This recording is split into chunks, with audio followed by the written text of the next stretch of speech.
Hello, ladies and gentlemen, and welcome to the latest episode of The Three Schooners. On this week's episode, we have the wonderful Ashley Nicholls that will be telling you all about his amazing life traveling all over the place and his fear of flying and how he managed to go over it. So yeah, sit down, buckle up, and enjoy the ride. Get on the beers. That's your civic duty. That's what's most important, and that's what must be done. Beers, beers, beers. Get on the beers, beers, beers, and that's what must be done. Hello and welcome to another episode of The Three Schooners. My name's Isaac. My name is JJ.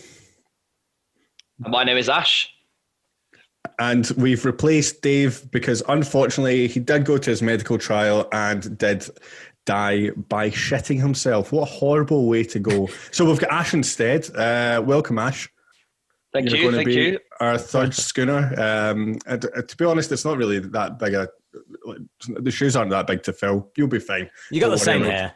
So, yeah, guys, sorry, I'm late. God damn it. Sorry, I'm late. Sorry. Well, we had a funeral and everything planned, mate. What? We had a funeral planned for you. What do you mean? Because you tricked yourself to death. Shit myself. You're talking about the clinical trial. Yeah. Yeah. No, still very much here. Oh, Ashley, hello. Oh, hi, David. Nice to see you. Ashley Nicholls, what a time to be alive, boys, hey? What a time. I'm only here because I thought I was taking your place, but what's going on? Well, you know. We might as well just have him as a guest now, I suppose. Yeah, maybe. Dave's the guest. I'm in. Sorry, I was here first, mate. 3 schooners plus 1. Well, we wouldn't Like be a pot. We wouldn't be the Three Schooners without, of course, our selected beer every week. And since Ash is the guest, we'll let him go first. Ash, what beer have you got? Well, I heard you say beer. So I did get a beer and I got a wonderful Ducati. Oh, The worst of the worst. Hold on. But I only got that as a disclaimer for my actual drink this evening, which is a vodka cruiser.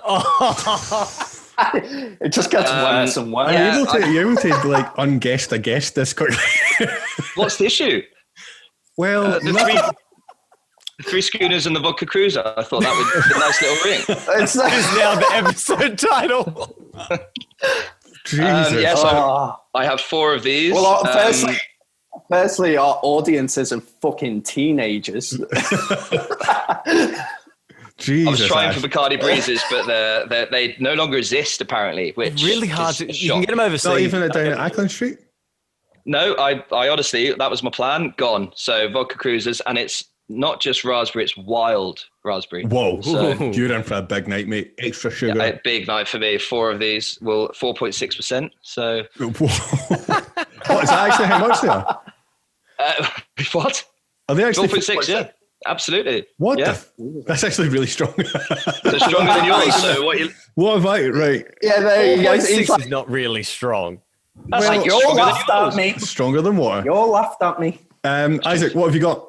I've still got the same case from last week, and I couldn't be fucked buying more beers. So, Storm Brewing Co's Yes. Super Dry Beer. Wow. Have we figured out what makes it dry yet? It's the yeast. Half the bottle's beer and the rest of it's just sand.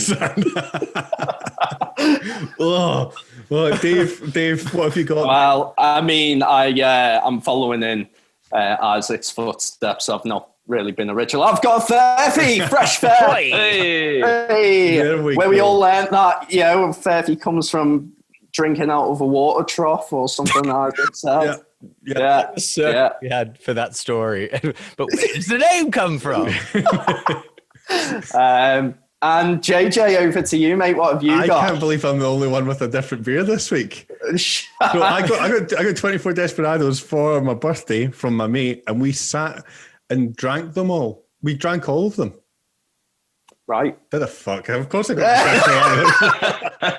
And I've got my Three Schooners glass. Hey, and it says look at the that. Three Schooners there, and I've also got my bottle opener that says for Desperados only. So fun That's fact. superb. Prior to this podcast, I actually did an online bingo because we're all in lockdown and all that shit. Or maybe we're not in lockdown anymore. But there was a girl in that bingo, he was drinking a Desperado, and someone was like, "Where did you get that Desperado from?" And she was like, "Oh, I went to JJ's online trivia, and he said he got it from this place and Satan killed her." No so I way. went there and bought a crate myself. There you go, mate. You're bringing Wow. JJ driving economy. Can we just cut this bit out of the podcast and send it to Desperados just to be like, I am actually an ambassador. I'm doing you some business here. That's our one goal by the end of all this, is that you or we need to be sponsored by Desperados. It just needs to happen. Just one episode. I just want, that's all I need. So Ash, if you don't know, mate, we've, well, you might be aware, we've been kicking off this podcast. It's been doing all right, hasn't it, fellas?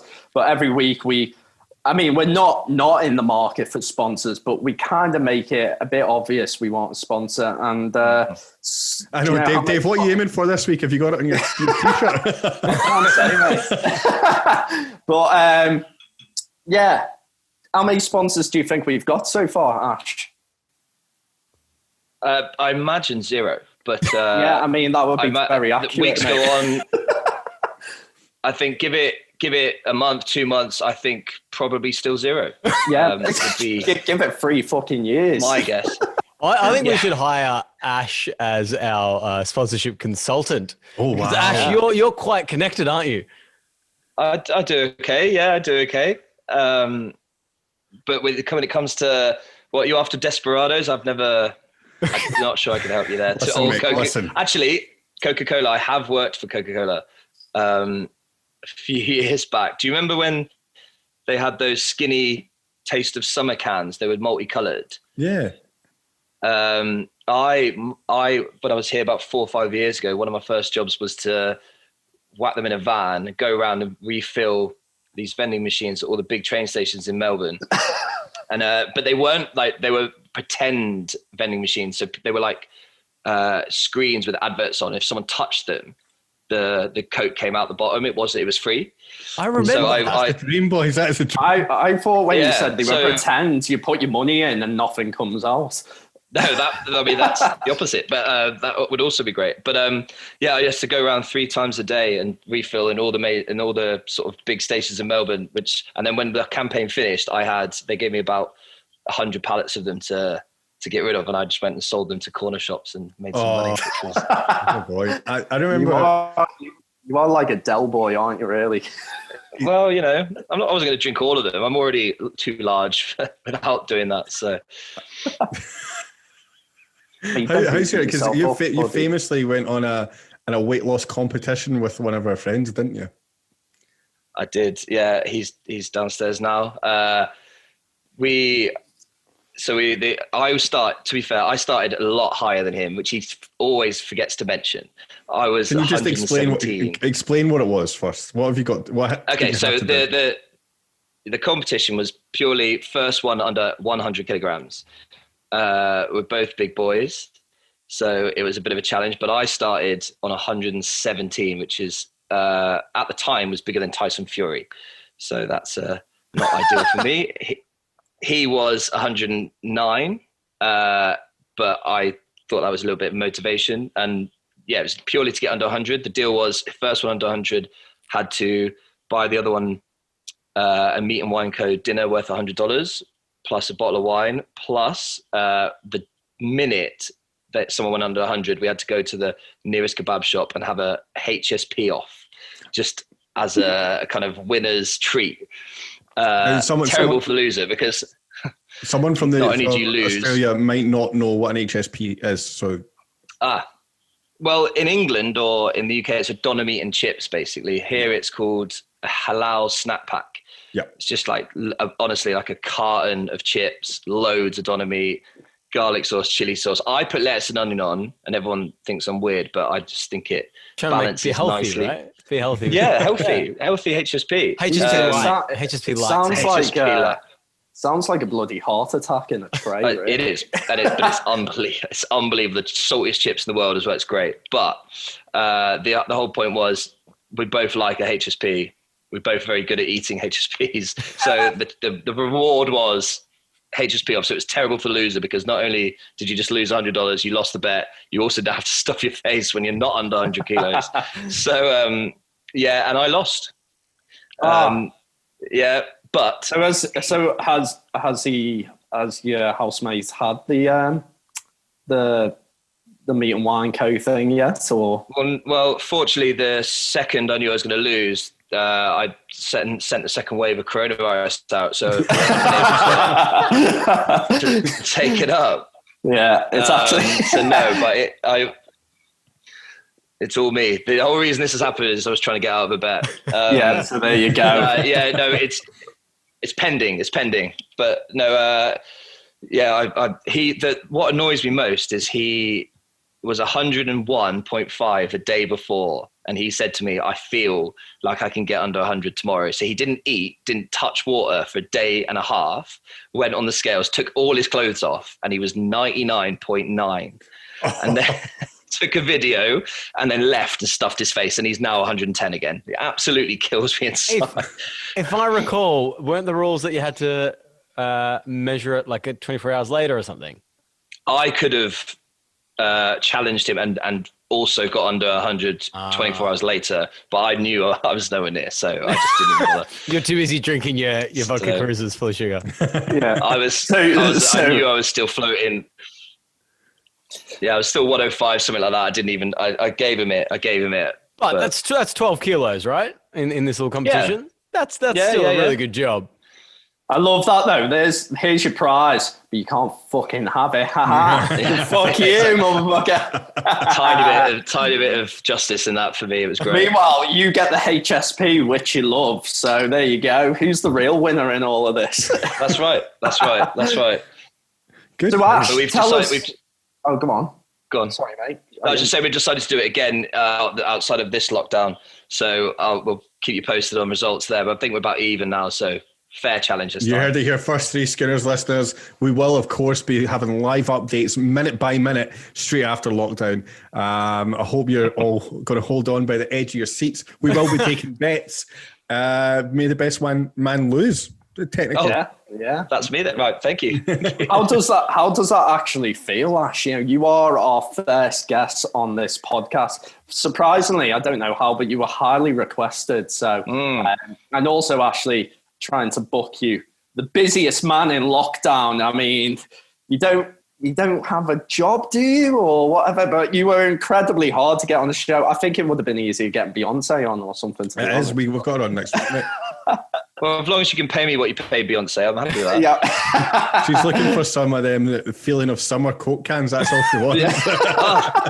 That's why we got you on first. But yeah, how does it feel, mate, being the first guest on? You could be a regular, mate, to be honest. I'm honoured. Yeah, absolutely. Yeah, honoured. I've got to be honest. I haven't listened to a whole one yet. Get them off. So I don't know what to expect, but I thought that was the better way to go about this. Just you know, not knowing what to expect, no planning, just hit me with what we're doing. First guest. I'm happy to be here. Who have you got? Who's next? Is it my housemate Dwayne? Beyonce. We've been through. Beyonce's next. Yeah, and then we might get similar figures. Get Danny on after that. Get the other side of the story about the late loss. Oh man, it could be like a Logan Paul KSI thing that we've got going on here. Have Ash and Danny and get them slagging each other off. That's a boxing match I would watch. I would watch that all day, every day. This has been discussed. It has. Do you want to elaborate on the famous boxing match that we almost had at base on was it Valentine's Day? What day was it? The jelly wrestling. No, the actual big wrestling match with Wilson and Glenn and all that kind of stuff.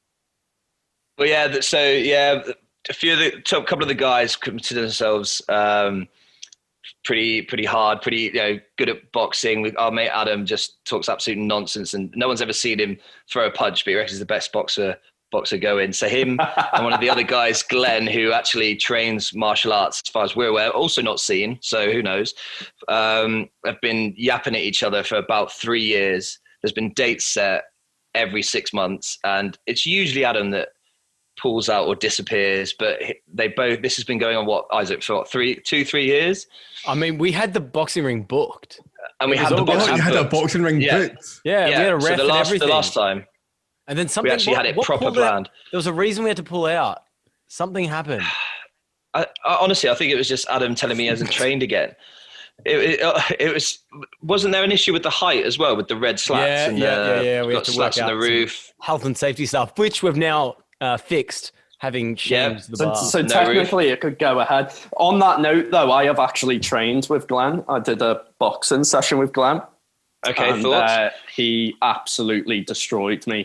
The man is ridiculously fast. Are we talking about handsome Glenn? Yeah, handsome Glenn. Oh, he's too handsome. He is handsome. It's very dashing. You say handsome Glenn, but me and him get mistaken of each other often. I don't know how. So I mean, no. When? He'll tell you. I was. This was prior. Well, sorry. Yeah, a long time prior to the 100 kilo challenge. Everyone, when I was on the desk at base, used to say, "Oh, you're the bingo guy." In what world? In what world? Ask him. He was fatter and I was skinnier, and somewhere in the middle there we merged. Became one. It happened so many times. He used to get annoyed about it, which is a bit of an insult. But I've just realised something. For those that are watching and can see the video on YouTube or wherever we're posted this, and you will be able to see that Ash is recording, of course, through an absolute fucking potato. But you will be able to see that Ash is wearing a hat at the moment. What's under the hat, Ash? What's going on there? just the usual, really. Yeah. And what do you mean by the usual? Because we've got a friend, Dave. It's like Zac Efron lookalike who, he's getting some nice highlights going on. That would be me. Yeah. You're talking about that, yeah. How's what's going on with your hair? I mean, what he's trying to say is take your fucking hat off. I would, but it's plugged in. I can't. Can't take it off. Is this the fucking Matrix? So JJ, I have dyed my hair literally since I was 17, maybe 15 years old, actually, almost yearly, perhaps a little bit less.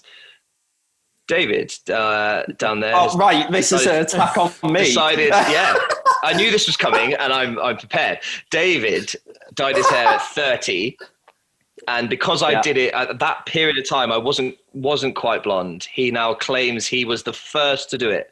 The first person to ever dye their hair blonde. Honestly, if you listen to him speak, that's how it sounds. I mean, I work it.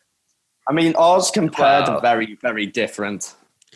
Yeah. I mean, I'll get a little bit more out for you. There's. Put it away. There it is. Away. Yeah. Okay. Away. Super Saiyan hair going on there. Yeah. But Dave, if anyone's wondering if it's any good or not, Dave actually was very upset at how white my hair was. Quote from Dave. I mean, I did give you a compliment the other day. He did on how white it was. But so, I believe that was because you've been. Yeah, we lived together for a period, and I strongly believe you had seen my hairstyle and tips and took them on board yourself. That is my strong belief. So I never thought the Three Schooners would come down to a health and beauty kind of podcast. Yeah, but here we go, guys. We're going to get sponsored by Pantene Pro V next. Or Fanola, purple shampoo, Fanola. Oh, yeah. Do you want to be able to be seen from outer space with your hair? Contact Ash. What do you mean? Nothing, Ash. So let's get back to this. So you were talking about Glenn, who is one of the guys who are about base all the time as well, and how much you two look alike now. Yeah, and Glenn is also a very charismatic host of bingo. Basically the opposite of Ash. I don't basically how this occurs.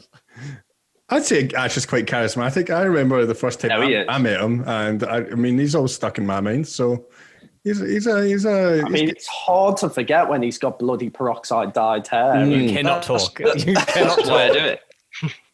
Yeah. So Ash, let's go a bit on topic. When the hell did you get to Australia? So I've been here twice in two little spells. Well, one big spell, one smaller spell. I first got here in June 2009. Jesus. I think you were in primary school or nappies or something. I think I left secondary school in 2005. So I was in high school. I was 17 years old when you got here. Yeah. Really? Well, Dave, you're right behind me, so let's not. 2009. So I left. So I finished uni. Finished uni. So I'd been traveling I'd been to New Zealand between school and uni for 2.5 months. So in England, having a gap year is quite a big thing. I'm not sure if it's so much of a big thing here. But I went to New Zealand for 2.5 months with a mate, and we just loved it. And I knew that after uni, I wanted to go straight away again properly, and sort of travel and end somewhere and live somewhere for a bit. And I wasn't sure where, but I ended up doing South America for 6 weeks, New Zealand, Fiji, and then Australia. Whereabout in South America? So spent most of the time in Brazil and Argentina. So I had 3 weeks. I think 3 weeks each, and then like, yeah. We timed it. So we went in February. So we timed it for the Rio Carnival, which I highly recommend. If anyone ever wants to go, I'd highly recommend that. It was great. And then went around Brazil for 2-3 weeks. Spent about a week in Rio, then another 2 weeks just traveling around. It's so good. What's the Rio Carnival like? Yeah, I think the most I've seen of Rio Carnival is it in James Bond, the James Bond film where he blows up the building at the beginning? And that's I know what you're talking about. I watched that with you. That's Mexico, Los like Muertos. that's the that's racist. Is what it is. That is racist. Anyway, Dave got fired from this podcast. And this is why you're not Glenn. Glenn would know the difference between them, and he's probably met a lot of people from both of those countries. Yeah, probably. Yeah, but what's it? Put it politely. What's it like? So the actual carnival itself is, it's just like there's a group. I don't even know where the groups are from, but there's a group of between sort of 10 and 50 or 100 people in the same outfit, doing a particular dance. There's just constant music, and there's just rows and rows and rows and rows and rows of these groups, and it just honestly goes on for like 10 hours. Like if you were just sitting there sober with a cup of tea watching it, after a while you'd be like, right, I'm done with this now. But it's just the whole atmosphere. I love that. Go to a festival with your cup of tea. Yeah, it's just like the whole point of it though, because everyone goes, it's just an event, and everyone in the crowd is just like, it's just a big festival. You're not really focusing too much on that, but it is like, if you were to, the dancing and stuff's great, but yeah, after a while it's like, okay, right, let's just get a bit pissed now and see what everyone else is doing. But no, it's just the whole week, the whole 2 weeks around the Rio Carnival, whole of Rio, whole of Brazil is just nuts. It's just so it's like I can't even. It's just the place to be in Brazil and around in all of South America actually. So just if you're gonna go then. So I think it was end of Feb. Who knows what's going on there now? They were one of the worst for Corona, I think. I'll do a quick internet check whilst you guys talk. JJ's the little fact checker. He's the researcher, is he? Yeah, okay. So it used to be. I swear it was end of Feb, but then. But yeah, no, it's brilliant. It's just the whole atmosphere, the whole place just goes crazy, and the actual dancing for our culture, I'm not sure how long you could watch it for, but that's just a kind of, in the end, it becomes a side point, and you just it's just the whole atmosphere and everything. So yeah, really good. Go. Okay, so then Brazil has had a total of 4.6 million cases and 140,000 deaths. So I don't think it's going well, is how I'd No. I'd say it's probably not going to happen this year. No, February will be fine. Trump said by April that just passed. So I reckon by February we should. He did also say, bleach will kill coronavirus, and there was a slight hint that maybe you should inject yourself. He just asked the scientists if that was possible. Yeah, if could do something with press conference to the whole fucking country. We can research that. Yeah, right. Yeah, no, we can. Yeah. Maybe you should think of this before you went live. So yeah, but then so you do South America, and then you go on. So then I went, so a couple of girls from uni were in South America because we did all that together. I actually met loads of Australian people in South America, loads of people from Melbourne, which we'll get to. That hints at where I end up working and stuff, because they were all from Melbourne and gave me a few ideas. But a couple of girls from uni and one of the guys from uni, and then went over to New Zealand. They didn't come. Did a whole month doing the Kiwi bus with a mate from uni, and then our mate Ben, the Kiwi bus. Yeah, it's officially called the Kiwi Experience, or the Green Shag Bus. I think it's called by most other people. Sounds great. What happens on that, I wonder? Isaac, do you want us to get your ticket there, mate? Or I've done it twice. I did it in 2000. Five stars from Ash. Yeah. If there's more, I'd give more. It's great. Fundamentally, you go from Auckland to Queenstown with stops everywhere along the way, but you can do different routes. But that's the main kind of route. It takes just short of a month. You stop every day in a different place. You either stay 1 or 2 days in each place. If you really want to, you can stay even longer and jump on the next bus. And we actually ended up doing that in Wellington because our mate Ben, who Dave and Isaac know, Ben Burgess. Yeah.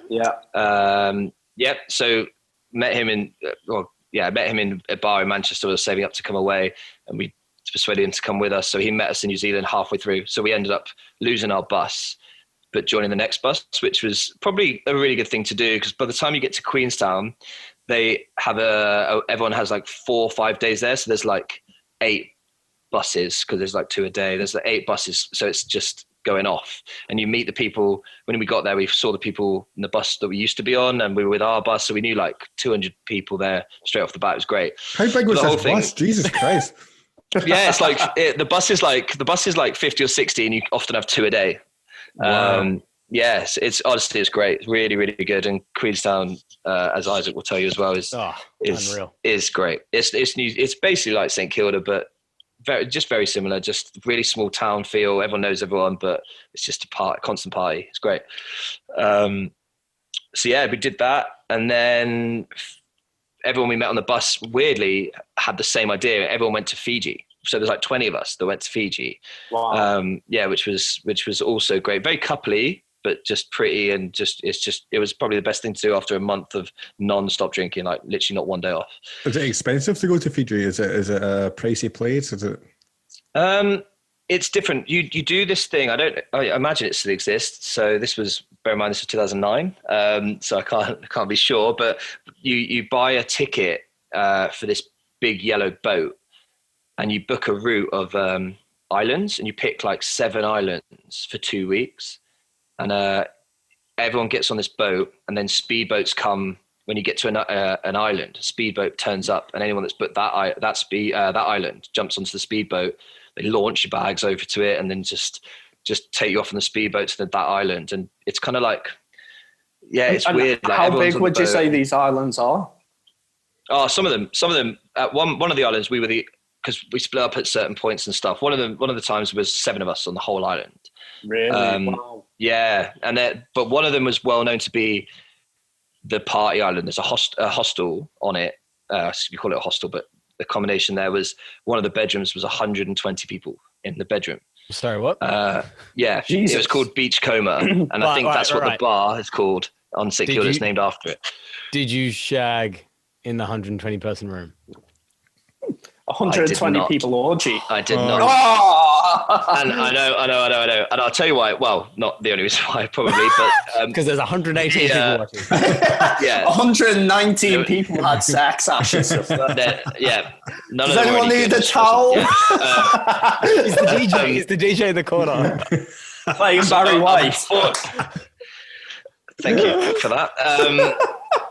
So yeah, no, unfortunately, even though there were 120 beds, we happened somehow to get there in the off season. So there was only about 40 of us, still decent though, but I haven't experienced Beachcomber how you're supposed to, I guess, because apparently it absolutely goes off. So again, if you go to Fiji, some of the islands it's so beautiful. It's very there's not that much to do, and we had a few days of rain, so you just sat around, but because it was a big group for us, it was fine. But I imagine it's a good couple of places. So Dave, JJ. I reckon that'd be a great place to DJ, Dave. I'd love that. It would be good. Yeah. I mean, yeah. I've never DJ'd for 120 people orgy, but I suppose, what's life? I didn't say it was living. What would be your first song that you would play? Fucking hell, Bump and Grind would go on there, wouldn't it? That might have helped me. Where were you? Yeah. Wow, fucking hell, Fiji. And then how did you wind up on the sandy shores of St Kilda, buddy?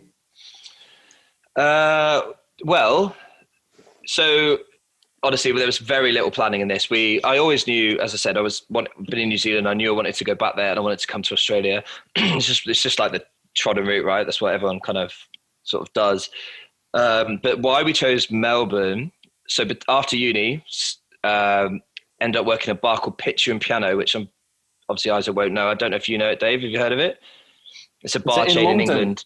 Well, it's just like 20 around England. Don't think so. I thought it might have been a bar in London. But... No, there's a few. It's basically, so you got Wetherspoons, massive chain like that. You got Slugger Lettuce, which there's a few less, but it's a little bit classier. And then you got Picture and Piano, which is also a chain, but like lots of cocktails and stuff like that. But anyway, not the point. Worked there, and my mate Ben that I mentioned earlier, we met him there. And we also worked with an Australian guy called Mark, who was from Melbourne. He's a massive muso, I think you call it here. He's from like Fitzroy and Brunswick. And he just said to us boys, like, when you get to Australia, come to Melbourne. I know every person that works in bars and stuff, and we'll sort you out. Like, we'll get your job straight there, just settle there. So that was why we landed in Sydney, did 2 weeks there. Then we always knew, right, we'll come to Melbourne. And as always, you got that kind of plan in place, but I've seen him twice since I've been here. So you just never, really? It's one of those things, right? Yeah. You just but that's why we came here. I think, I don't know if I would have ended in Sydney or here without his input, but we just booked base in St Kilda, 2009. And actually, Isaac, until we changed the system a few years back, our booking, I looked up 8 years later, and our booking was still sitting there. Is this in charts or? No, Guest-Centrics. Okay, Guest-Centrics. Pre-turnover. Okay. But yeah, for those listening, they're talking about software things. Sorry, no, very brief. Didn't you stay at the Ritz, or is that a? So yeah, no, I did. So we stayed at base for two weeks, and then we knew we were sticking around. We were gonna kind of get jobs. So I don't even know how and why we did that, but we ended up at Coffee Palace, which is now owned by us, but back then it wasn't. It was an independent currently thing. Where I am. Currently where I live. Currently where you are. Currently where you live. Yeah. Oh, right now. Yeah, literally. Yeah. So, so back then it was, I don't know why, but it was all English, all Swedish, which, as you can imagine, was not great too bad. Yeah, it was great. It was rather pleasant. It was fine. Yeah, it was fine. It'll do. It was sufficient. Yeah, but we turned up in June, and because we had zero planning, that obviously couldn't be worse in terms of weather. But honestly, I don't know if it's just because I experienced it then or just wishful thinking. But I swear it was busier then. We didn't think it was quiet or anything like that. It just went off all the time, even in June. And this is when? What year is this again? Sorry, 2009. This is still 2009. I was still a virgin. This is still 2009. Yes. Still on Isaac, don't lie. Isaac did this podcast hoping to maybe get his name. And funnily enough, we are sponsored by Durex this week, that Isaac knows nothing about. Yeah. And then, like, in one of the podcasts, he was like, "My dick is like a small square fish penis." I was like, I could confirm that. Yeah. Why do you know? All right, moving on. Right, okay, move on. Yes, so we ended up there for 2 or 3 months, and we were hearing, I'll tell you what though, side point, we all, without fail, would go to base on a Thursday night for ladies' night. That was the thing. That was the night. That and Cushion on a Tuesday, you didn't miss those two. So base on a Thursday back in the day before RSA shit on us basically was free drinks between 7 and 10 for any girls or anyone dressed as a girl. So just some of obviously, the RSA is that responsible service of alcohol. I think we talked about it in a past podcast, but it's just Australia being real strict with drinking, and well, they literally as it went on, they actually name us in the RSA, don't they? They say don't do what Base did on Ladies' Night, which is unfortunate. Really? Anyway, yeah. I was before I worked at Base and before all that, we used to go. It wasn't a doubt you were going on a Thursday, and there was no pre-drinking. What's the point? You just went at 7 in a dress, that's the How guys did they make money? Like, because mate, honestly, 10 o'clock they stopped the free drinks. There was a queue you've never seen outside the door, and then everyone was hammered. Just spent the money. If they were already too hammered, they were told to get lost, and there was just hundreds of people in there and a busy night at 10 o'clock. And it wasn't just backpackers, was it? You had uni students, and it was like a big student night, right? Well, back to what I was saying before, when I was in South America, all the guys I met from Melbourne were like, you have to go to base on a Thursday. Like, they were like, oh, we try and pick up Swedish girls and this and that. Honestly, they were just like, you cannot. This is the thing about base. I heard about base when I was booking my trip to come to Australia, and someone was like, you need to go to base. You need to stay there, and you need to go to the bingo they do on the Monday. That is like, yeah, that's right. To be hearing about a business in another country, and it seems like you had the similar experience. That is a big statement for a company, Yeah. Well, see, I already knew a little bit about base because when I went to New Zealand after school, as I said, like I stayed in base in Auckland for quite some time. So I knew about it already, but I didn't know about base St Kilda at all. So yeah, I heard about it in South America. And also when we did the Kiwi bus, at that point you stayed at base all the way across the country. So yeah, we always knew we were going to stay there. It was just great. So lived at Coffee Palace for 3 months doing that, and then we were hearing about this hostel just down the road called the Ritz. And as you do, we're like, right, we know everyone here now. Let's go over there and see what that's got to say for itself. So we just all moved over there. So we knew literally everybody in St Kilda. But yeah, we just got a bit comfortable in Coffee Palace. It was great, but we thought we'll try that one as well, the Ritz. So 2009 happens, and then well, we're in 2020 now. So there's a big gap there. Just before we go on to that, boys, I just want to quickly interject and tell you that I am opening my second beer. So are we on the second one? Are we? Yeah. I'm finishing my second beer. Come on. Don't announce that you're behind.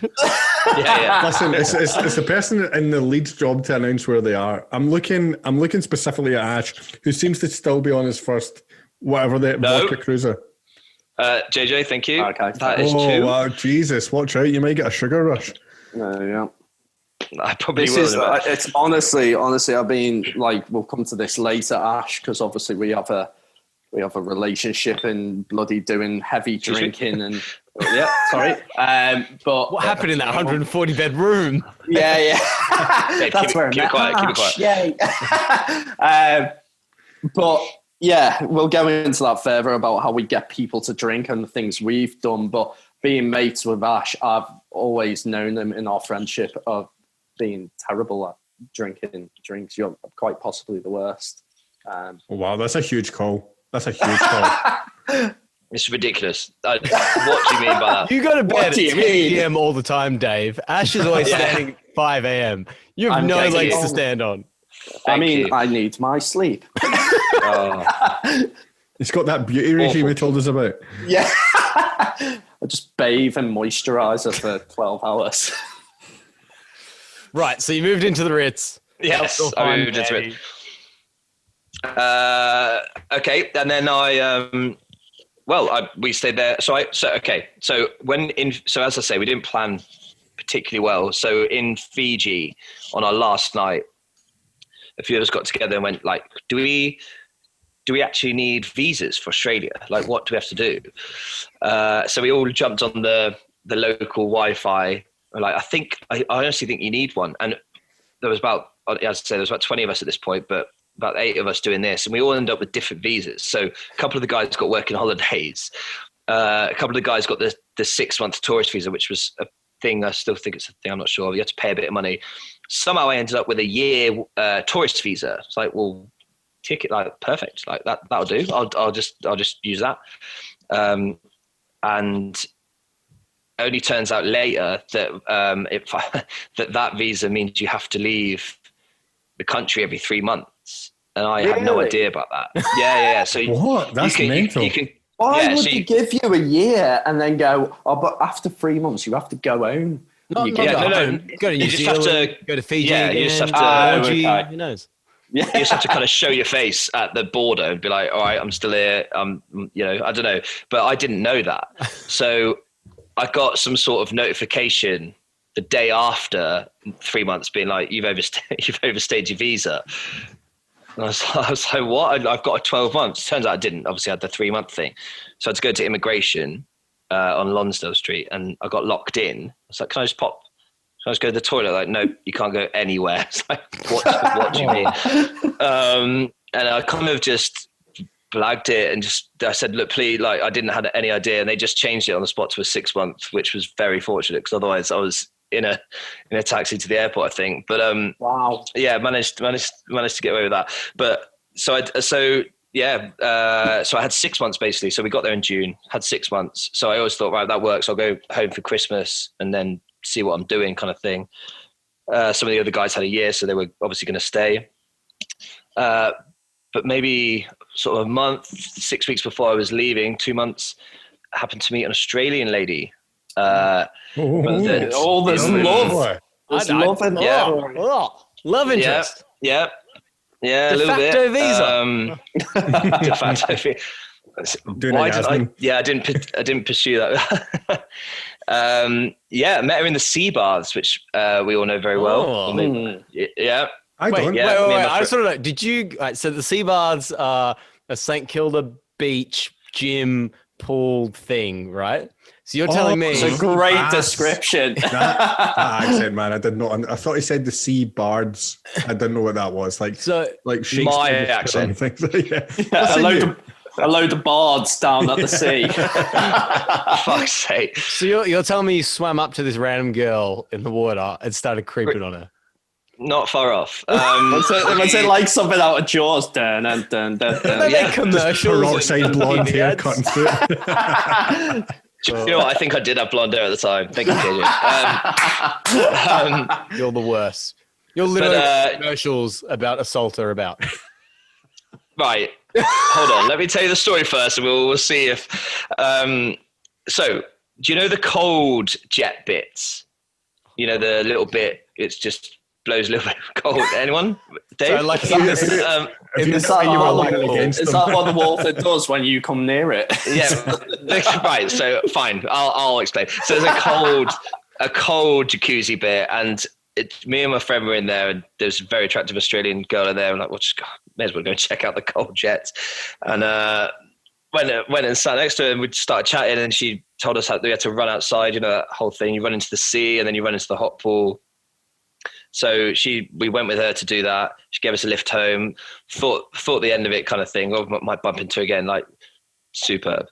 I thought, we might bump into her again at the sea bars. Me and my mate had got like a 3 month trial or something. So I thought, maybe. And it just so happened. So I used to work at a bar called Riva when I first got here, which Dave, all of you know, but it's now. Riva is so good. It's so good. It's a festival place now, but back then it was just a really high end kind of bar that a lot of young people went to on Friday and Saturday. Sunday was like Cougarville. Again, all the guys in that I met in South America told me, go work there, like it's great on the beach, you know. Cougars every Sunday. It's great.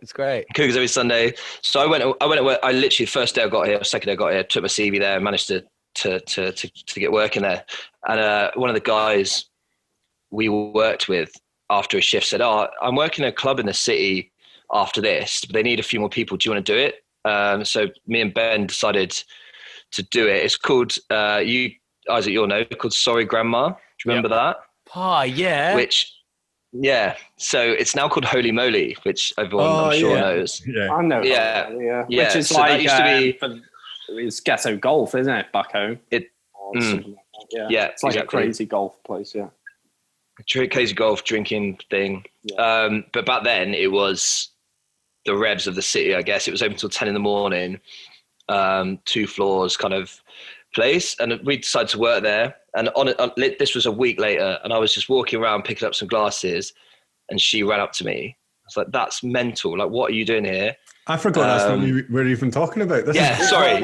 This is great. I'm going back to that. Yeah. So she ran up to me like, fucking hell, like, what are you doing here? And she randomly was seeing a bloke from Neighbours.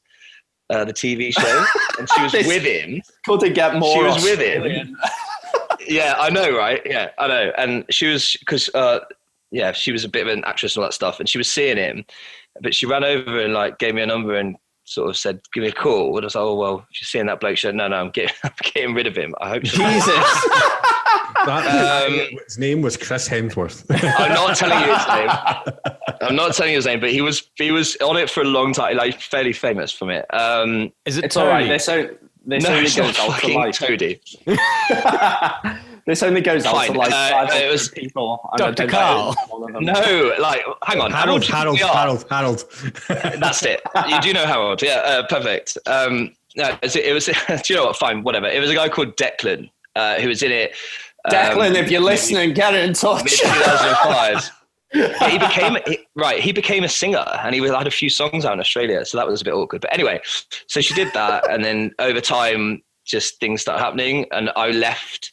And she I was always thinking about coming back anyway, and ended up coming back. She wrote a little letter to people saying, "Oh, you can come and stay with me," and I just got back and just moved straight with her, which was a bit full on, but 2 months later, kind of thing. And now you've got 4 kids together. And now, do you know what? I spoke to her yesterday, but aside from that, and I don't really, unfortunately not quite the romance story you were expecting. She's still fit. She's, We're getting in there. A Botox has started seeping out. Thank you for that. She is a DJ in LA now. What? What's her name? Yeah. No, I'm not telling you her name. Is her name Havana? No, it's not. I don't think she's at that level. But she was a bit of an actress here and stuff, and was fairly well known in Melbourne, I think. Let's talk about this out with this interview, okay? Okay, good. Another time. Anyway, so Ashley, little dog. So we had let's move on. We had a year here, and we decided my visa was up, so we decided to go back to England. Moved to London together. And actually lived in a big share house, much the same as the ones I live in here, but with loads of Australians. So that's everyone worked in a bar. Everyone. Yeah. Do you know what? The Australian guys were radiologists earning like 40 quid an hour. It was a joke. Whoa, and they didn't know what they were really? doing. Yeah, and it was, yeah. Honestly, it was like mental. I'd love to work in the radio. Yeah.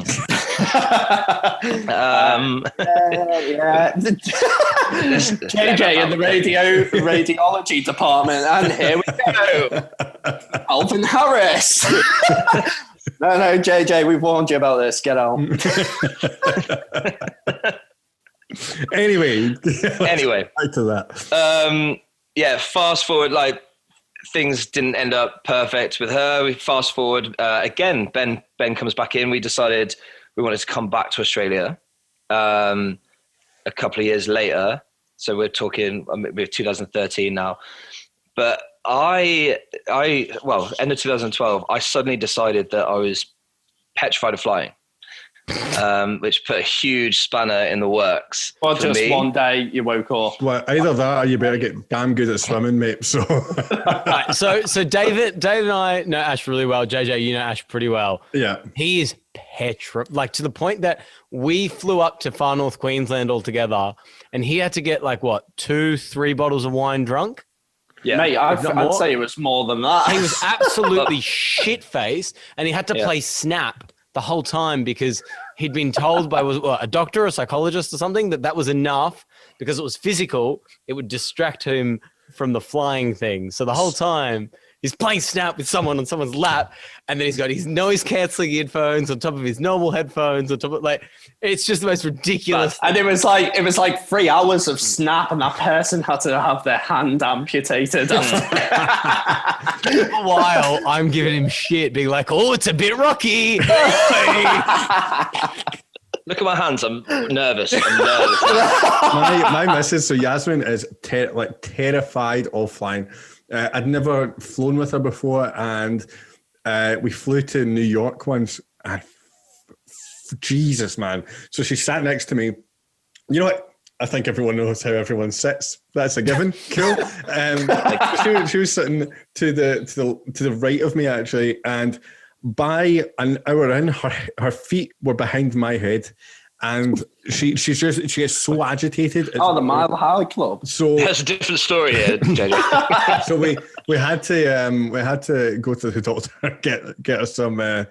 I was going to say Viagra, wrong thing. Like diazepam. Definitely. Which story are you telling there? Get us some diazepam, and honestly, man, like I can only ask if you're anywhere near like what Yasmin is. I feel sorry for whoever was sitting next to you. Because when you think about it, flying's terrifying. Like, what the hell is going on there? It's fine. No, it's terrible. So if Yasmin was on that flight with you, she's better than me, because I had I literally booked my flight here, October 2012. Didn't get on it. I wasted £2,000 because I was that scared. Yeah, I was bad. Really, really, really bad.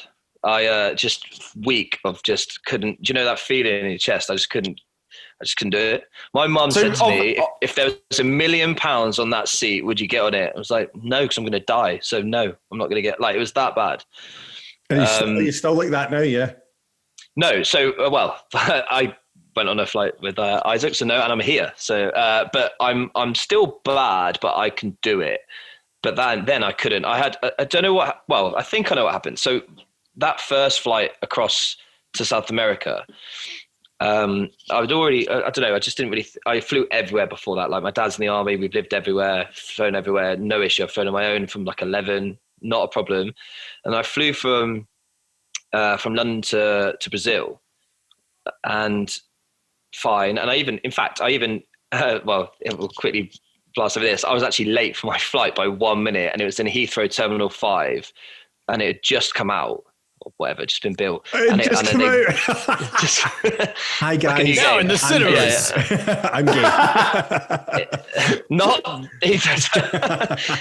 anyway. And I actually missed my flight by 1 minute. And even though it's 7 a.m, no one around, they were like, literally, Heathrow Terminal 5 is all computerized. If you've missed your flight, you've missed your flight. My dad lost it because the lady that sort of checked us in didn't say this. Anyway, ended up having I missed my flight, ended up having to go 12 hours later to Sao Paulo, and then get an internal flight from Sao Paulo to Rio. And now there is absolutely no way on earth I would do that flight, because I've heard that South American Airlines like buy second and third hand bits from like European airlines. There's no way on earth. But back then, on my own, do that, not a problem. You?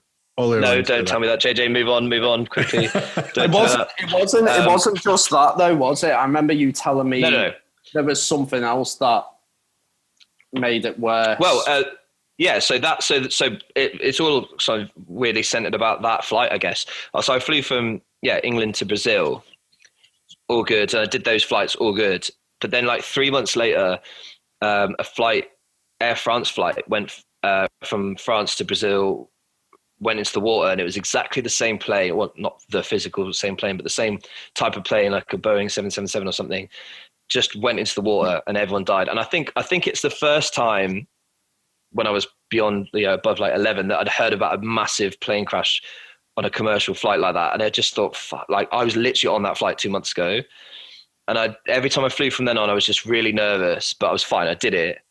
And then me and again, Ben's back again. Me and him flew to Bulgaria, where my family we've got a flat in the ski area of Bulgaria. You fancy bastard! Yeah, Isaac's gone, by the way. Guys, we said no one rich in this. That's what we said. We said, I know we did. Yeah, I know, but I mean, we were struggling for guests, and I did the best I could with booking guests. Sorry. So, yeah. Right. Anyway, Bulgaria. Or no. So we've got a flight. We've got an apartment there, and while I was in London that time, between Australia, me and Ben went over and did a month, 6 weeks there. It's so like anyone skis, go to Bansko in Bulgaria. You can literally eat out, drink out every night, spend £30, and you ski for a day for £10. It's just great. Anyway, and he's not a great flyer either, but by this stage I was worse. And we got on the plane. We're both pretty sweaty, pretty not happy about the situation. Hand in hand on takeoff. got up above the clouds, and all I could see was this. We were on the wing, and all I could see was this orange flame. I was like, Ben, the plane's on fire. The plane's on fire. What are we gonna do? The plane's on fire. The plane's on fire. And eventually, one of us looked at it. It's the sun. And it just like we were so bad, so sweaty. The air stewards ran up to us and went, "Look, have these," and gave us 2 little bottles of rum each. Down them, and when we landed, did they see that you were physically stressed? Yes, horrendous. We were like sweating, holding hands, like shaking. It was awful. And yeah, they ran over, gave us 2 bottles of rum each, and just down these. You know, those mini ones. Yeah. And they're like, "We're not meant to do this, but have them." And when we landed, I was so relieved. I was just like, "What the fuck am I doing? Putting myself in a tin can in the sky for no, like, what am I doing? I'll just get a bus." And honestly, I've been to Bulgaria 3 more times since then in a car or in a bus. It takes 45 hours. Are you kidding me on, mate? And I've done it. Nope. I've done that right. 3. Wow. Right. Here's the thing. Right. See if it's your time to go, mate. It's your time to go, and see if you're going to go down in a plane. And that's it. Right. But let me. Right. That logic. I understand what you're saying, but if you put yourself in a situation like that, if I wasn't on the plane, I'd be fine. Do you know what I mean? Cool. If you put yourself in a situation. If I hang you off a building, he's going to do some research. Yeah, okay, here we go. Right. He's typing. Yeah, We've done the stats. We've done the stats so many times with Ash. So do it. Let's get them out. Let's get them out. So what do you think the chances of you dying in a plane crash are? 1 in how much? So we're talking. I imagine it's 1 in a million. It's not quite that much, right? It's 1 in 205,550. Oh, that's even less than I thought. Right. Cool. Well, what do you think your odds of dying in a car crash are? 1 in 100,000. 1 in 103. No thousand. What do you mean? What do you mean by that? That can't be. What do you mean? Yep. What do you mean? No, these stats. That's if nonsense. you know anything about statistics, no. The question is, what is your chance of dying in a car crash? That means all of the car crashes in the world, how many have deaths in them? That's not saying what is your chance of having a car crash and then dying. It's if you're in a car crash, what are the chances of dying? It's the same with the plane crash, though. That's saying that can't be right. No, that is. That's because there's lots of plane crashes that just slide back onto the terminal. So the chances of you being in a car accident is 1 in 608. And out of that 1 in 608 is 1 in 102, 108 or whatever it is that you'll die. That's because car accidents are considered any bump, nudge, or fucking tickle. But right, have you been in a car crash? Yes, I had my car written off. I have flipped a car through the air. Ash, have you been in a car crash? If that counts as a bump, then yes, a bump. That was it. No, one where you went, I could have died. Bit of bump? No, I don't. No, cool. Okay, cool. That's fine. That's fine. No. Dave, have you been in a car crash? I have, mate. I rose off a van. There we go. Okay. Now, my question to you, Ash. Have you seen a car crash where you've went, someone's died in that car? In person? Not well. I've seen a few things. The aftermath. I've seen a lot of commotion and potentially, but no, great, I haven't directly seen. Cool, great. That's all I wanted to know. Right, shut up now. Okay. So, here's my next question. Out of all the times you've seen a car crash in person, how many times have you seen a plane crash in person?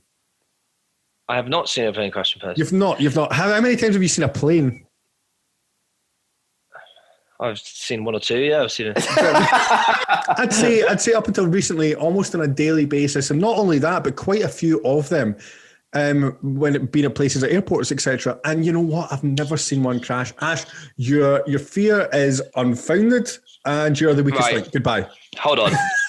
See you later, guys. Yeah, thanks. No. JJ. Yes. I see 1,000 cars a day. I see 1 plane a day. True? Yep. True. Yep. So those stats are just. But by you're your telling me I haven't seen one fall from the sky. By your own logic, because they're not as common, surely the crashes shouldn't be as common then. Yes. Well, I just don't see it. Well, you'd fucking hear about it in the news, wouldn't you? You know about a certain, I have done. You know about a certain day called 9/11, don't you? And that was because you hear about plane crashes. So, do you hear about every car crash that happens throughout the planet every day? I hope not. No, I mean, no, if you don't, live because near they're the too common M62, and they happen all the time. And Ash, I get why you're scared, but you're a fucking idiot for being scared. Okay, we will say. I'm going to pass.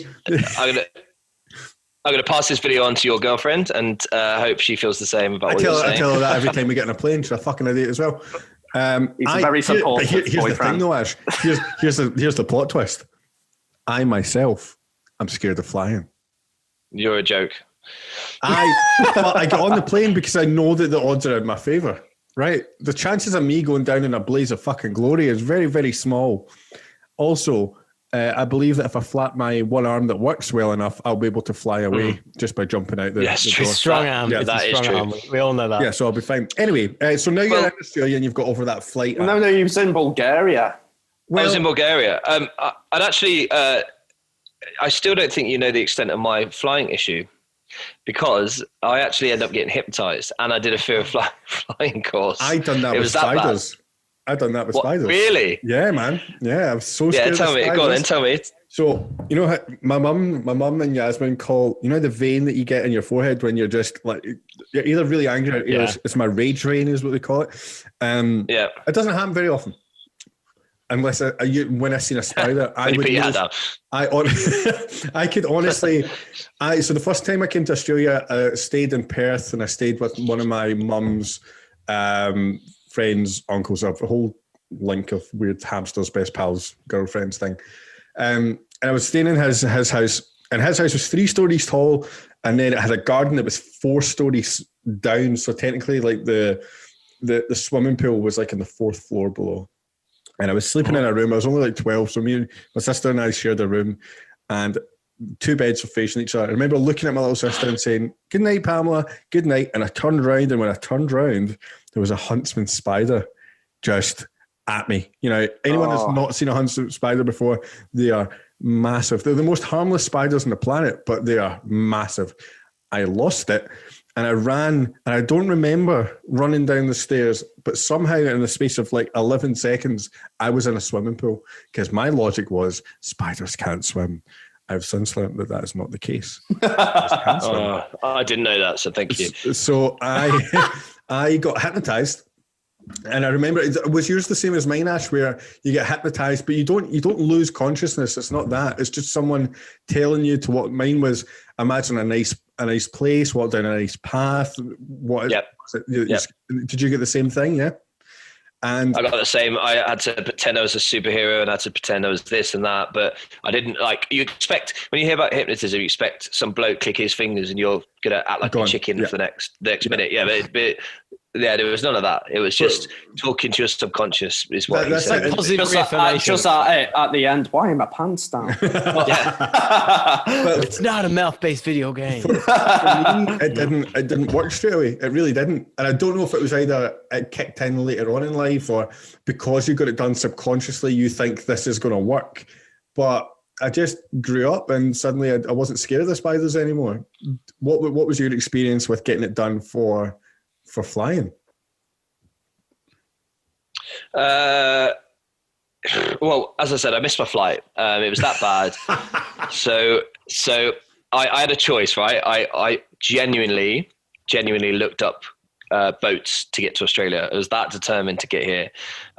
So I looked up cargo. So you can get on a cargo ship. There are 8 or 10 bedrooms on a cargo ship. It takes 40 days. And you can do that, but it just sounded a bit dodge. Just how much did it cost? Load of blokes. It wasn't that bad. It was quite reasonable. It was like a few £1,000s, I think. I think it was like I've done a room full of 120 people. Yeah. In Fiji, easy. I could do a boat with 10 blokes. Easy. I was that determined to get it. So I was looking at that. So I think it worked out like £100 a day. So yeah, 3 or 4 grand, something like that. I thought, fine, it's 40 days, bit shit, but then I'm there. But it just so happened this new cruise liner came out that was doing a trip from Southampton. No, that's a lie. From Italy to Perth. Oh, wow.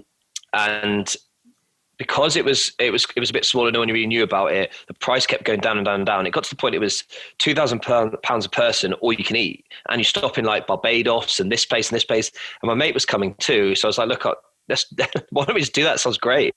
But I kind of slowly realised that I was getting a 6-month visa, and then 6 months later I'd be stuck on an island in Australia, being told to fuck off, and I'd be literally refused to get on a plane. I'd be in sort of big trouble. So I just thought, big massive shrubs for me. So tell me, this is what I hope you've done, right? And I know it's not what you've done. I hope that what you've done is you worked out that you could get a working holiday visa and went, I am getting on that boat, and you had the most wonderful time and you went all around the world. That's not what happened, is it? No.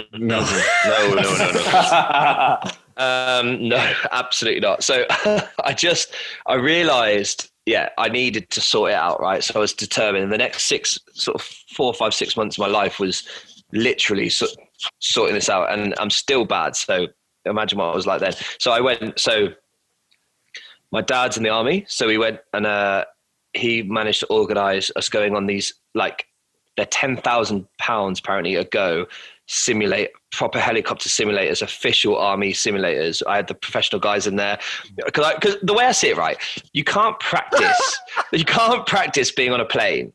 You're either on it or you're not. You can't just go, give me a bit of takeoff, give me a bit of turbulence. You're all or nothing, and that winds me up. I think there should be like simulators and stuff, and let you kind of build up. It got to the point where I used to think takeoffs were like 200 miles an hour and you're strapped to the back of your seat. I just built myself up to that. And when I actually flew next, this is so slow, but I just lost it. Anyway, so I did the helicopter simulator, and it was so real, and that helped. I did a flight, proper plane. I was a pilot for a day and did a plane simulator. My dad got some army pilots to show me around planes and show me how it all works. Fucking posh Ash. Wow. I did everything. And then I went to a hypnotist on, good on your dad though. Good on your dad. Yeah. But also good on yourself, Ash, for realising that this was an issue that you had and going out of your way to try and get it fixed. Well done, man. That's good. Well, you got someone that wants to travel the world that can't get on a plane. It's not perfect combo. So and then the hypnotist thing came up. I don't know how I found it, but there's this bloke, and he was like a celebrity hypnotist, and he used to claim that he could cure anyone in 12 seconds. I ended up going to him for 6 hours. So, so he had like videos of training celebrities to do stuff, and so I went to him, and it was a lot of money. And he was like, "Look, if you don't feel fine after this, you can keep coming back." And I've still got his number. Like that's how much. I've went back 5, 6, 7 times. And he called me when I was in the airport the first time I flew afterwards. So it was pretty good. But yeah, as you said, it was more like techniques to how to not think about it. So what really struck for me was, he did this thing. He kept doing all the whole, I think you're this and that. But I would still be like shitting myself. So he did this thing where he was like, right, get up. And then he threw me a box of napkins and was like, keep throwing this with me. And then he gave me some maths, and he told me to look at a map, and all this stuff was going on. And then he stopped. He went, how'd you feel? I was like, I feel fine. And it just made me, that's why I play Snap, because it's like so quick pace. So you don't have a minute or a millisecond to think. And it's just takes your mind off everything. And I put as Isaac said, I put the music on. I put just so that I do not think about anything. That's quite clever. Yeah, it's really good. Yeah, and that's the most thing I took out of it, because when you sit amazing you can read a book. The human brain can, if you start teaching yourself techniques, how you can overcome fears with just a few mental techniques. Yeah. I mean, obviously definitely. In your case, it's been a bit difficult more for some people, but it is, and you hear of people who say, I can't even feel pain because they've practiced these mental techniques so strong. I mean, David Blaine is a typical example, isn't it? Right. Let's not use David Blaine as an example of anything. I think it's weird because it's almost it's two polarizing things. It's almost sensory deprivation, and sensory overload at the same time. Yeah.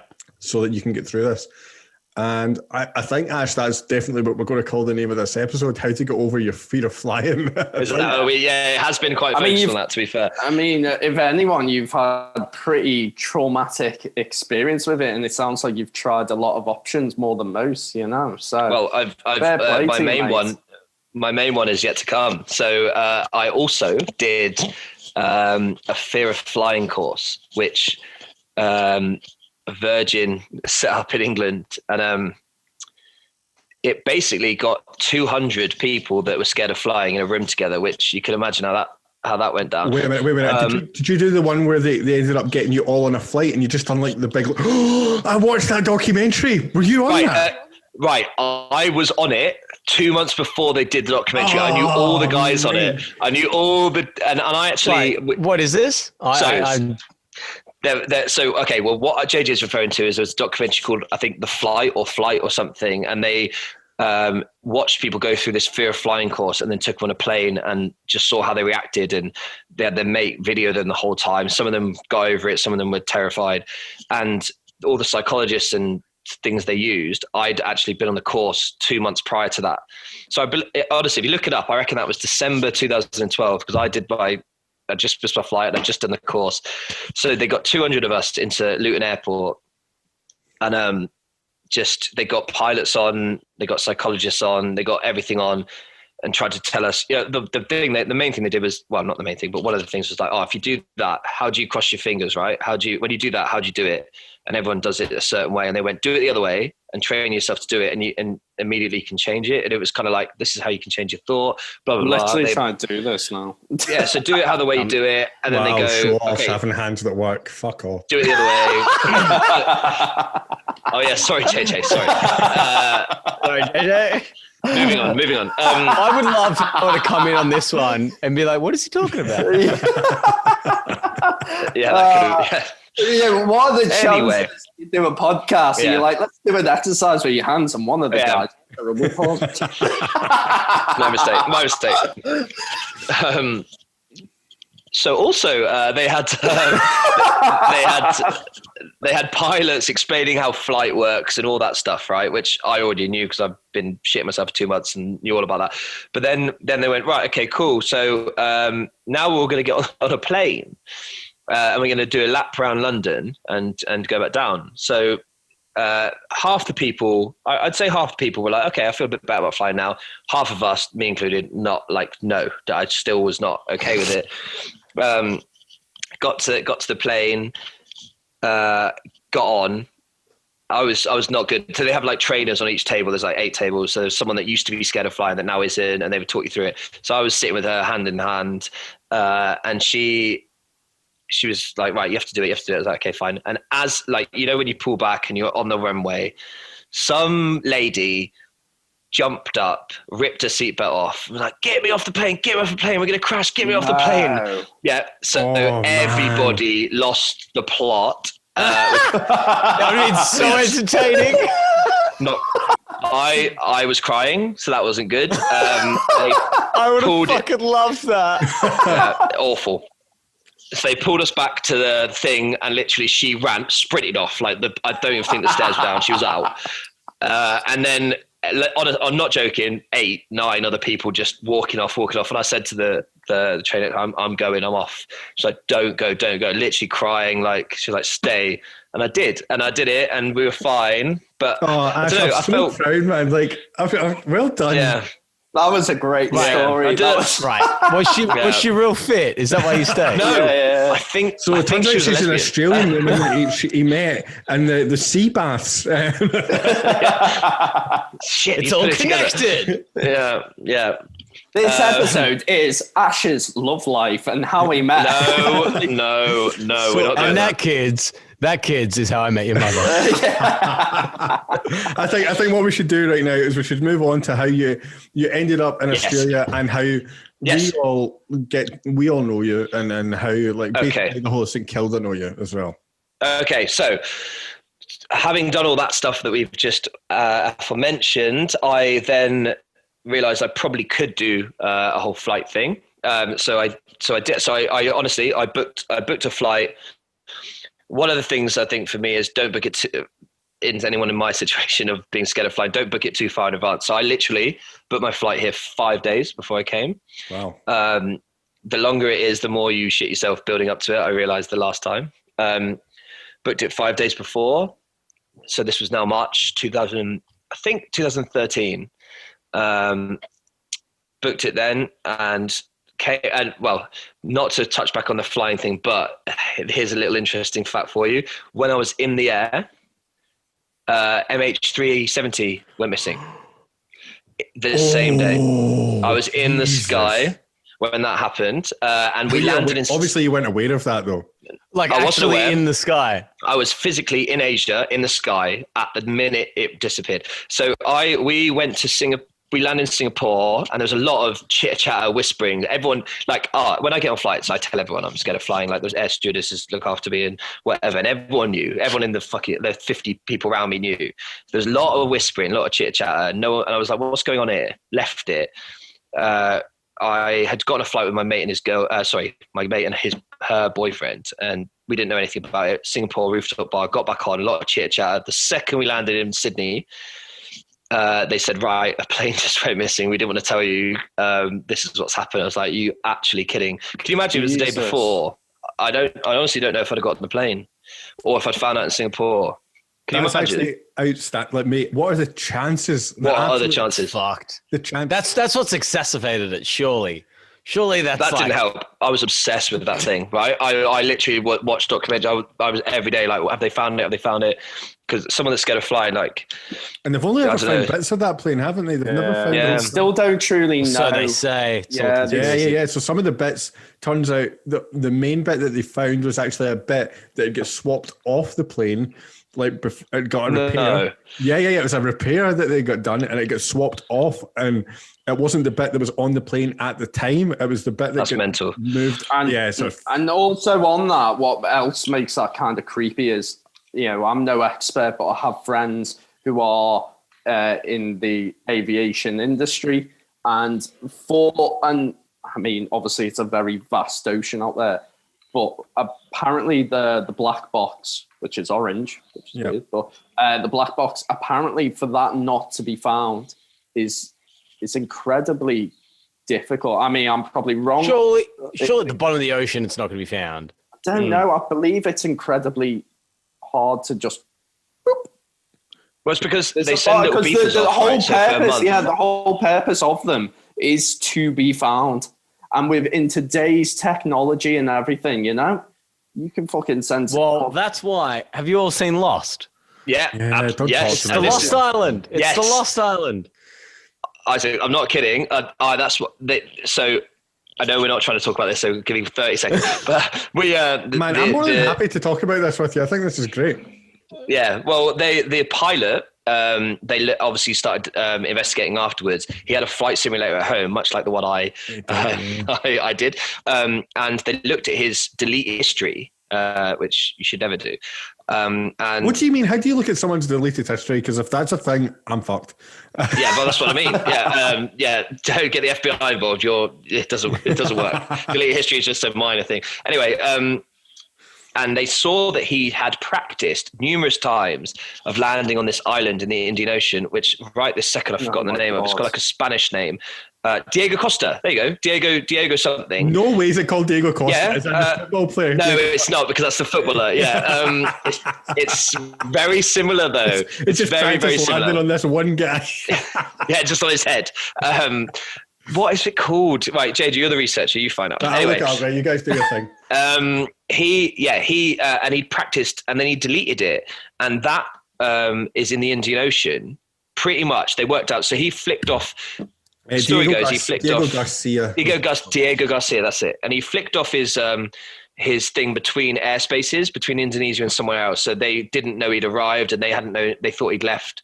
So he was silent for 7 hours, but it sent off beeps every hour.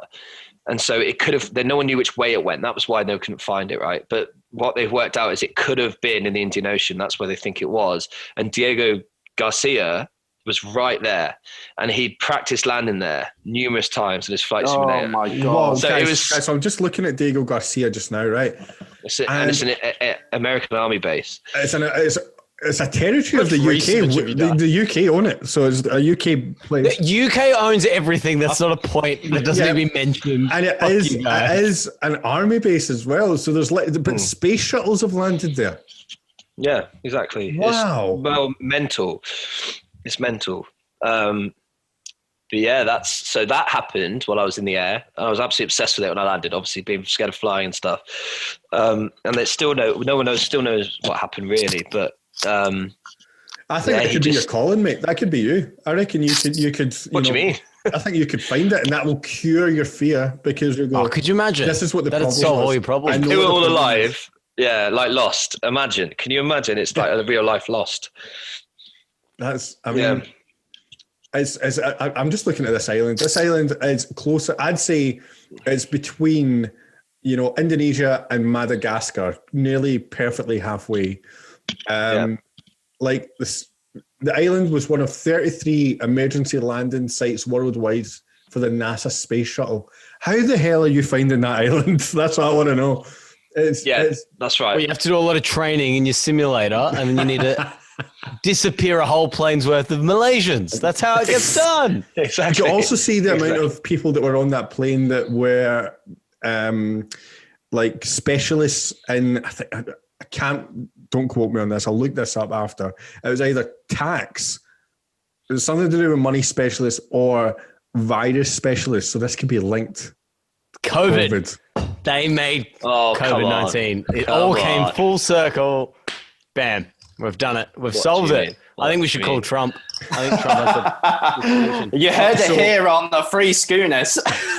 Right, okay. Of the breaking fucking news here. Of the 227 passengers, right? And including a group of 19 artists with 6 family members and 4 staff returning from, and here's where it gets weird, a calligraphy exhibition. I'm thinking forging documents. That's what I'm thinking. Yeah. I think there's a portal to a different dimension. Right. And they're going to teach that other dimension how to write things in their own language that they're verbalized, but they haven't got a written form. The calligraphy experts are going to show them how written language works. Fuck. Yeah. When I was what he's going on about, do you when I was a kid, do you remember the Bermuda Triangle? Yeah. I'm obsessed with that. Obsessed. Guys, did anyone else have a real, like, seeing when I was a kid, I had a real worry about quicksand, but seeing my adult life, I've never came across it once. Not once.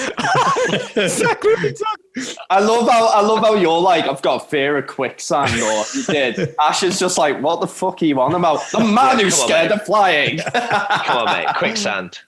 Quicksand, man. Think about how many things you watched as a kid. They were like, oh no, I'm stuck in quicksand. There's so much quicksand, yeah. It looked like normal sand, and then you're just sinking. Yeah, you're just dying.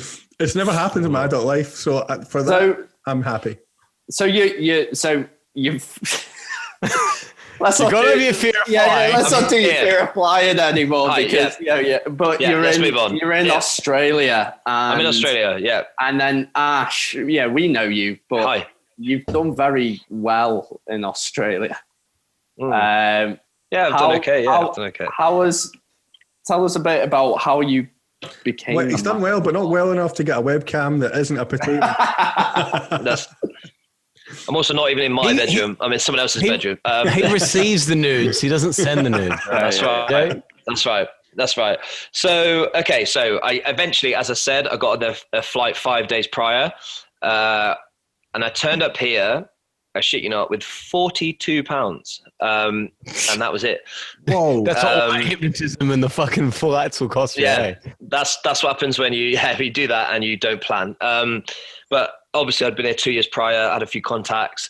So the minute I got here, I ended up going back to Riva, managed to get sorted out there, worked that weekend, stayed with a mate for free for a week, and then we moved back into the Ritz. So that's how I knew the Ritz properly, Isaac. And I asked them if I could pay the rent a week later, and then just from there on worked there at Coco as well, which back then was just a tiny little restaurant. Now they bought. Was that just the one? Yeah. Now it's got three or four. Yeah. So I worked there back in 2009 as well, and now they've got 3. They bought left and right. So there was a Schnitz there, and there was something else, and they bought both sides of it. Coco? So Rococo. It's the best pasta, the best risotto, the best everything you could ever have in St Kilda. Cool. Okay, I'm with you. I'm down with the kids now. Continue. By the way, Rococo, if you want to send us meals, we'll do reviews, anything like that. We're all about it. Yeah. So while that was beer 4, by the way. Beer 4. Oh my god! Right, okay. I'm a 4 too. I'm a way to go and get another 2. Jesus, I didn't realize we were still in this. Another 2. I'm running out of beers. You guys keep talking. Wine well, there's no one here. Okay, so hello. So obviously, I've done a lot of promotional work. I won't go too into this, but back in London, I was working for a few nightclubs in London doing promo. Ended up in Sunny Beach in Bulgaria doing a season.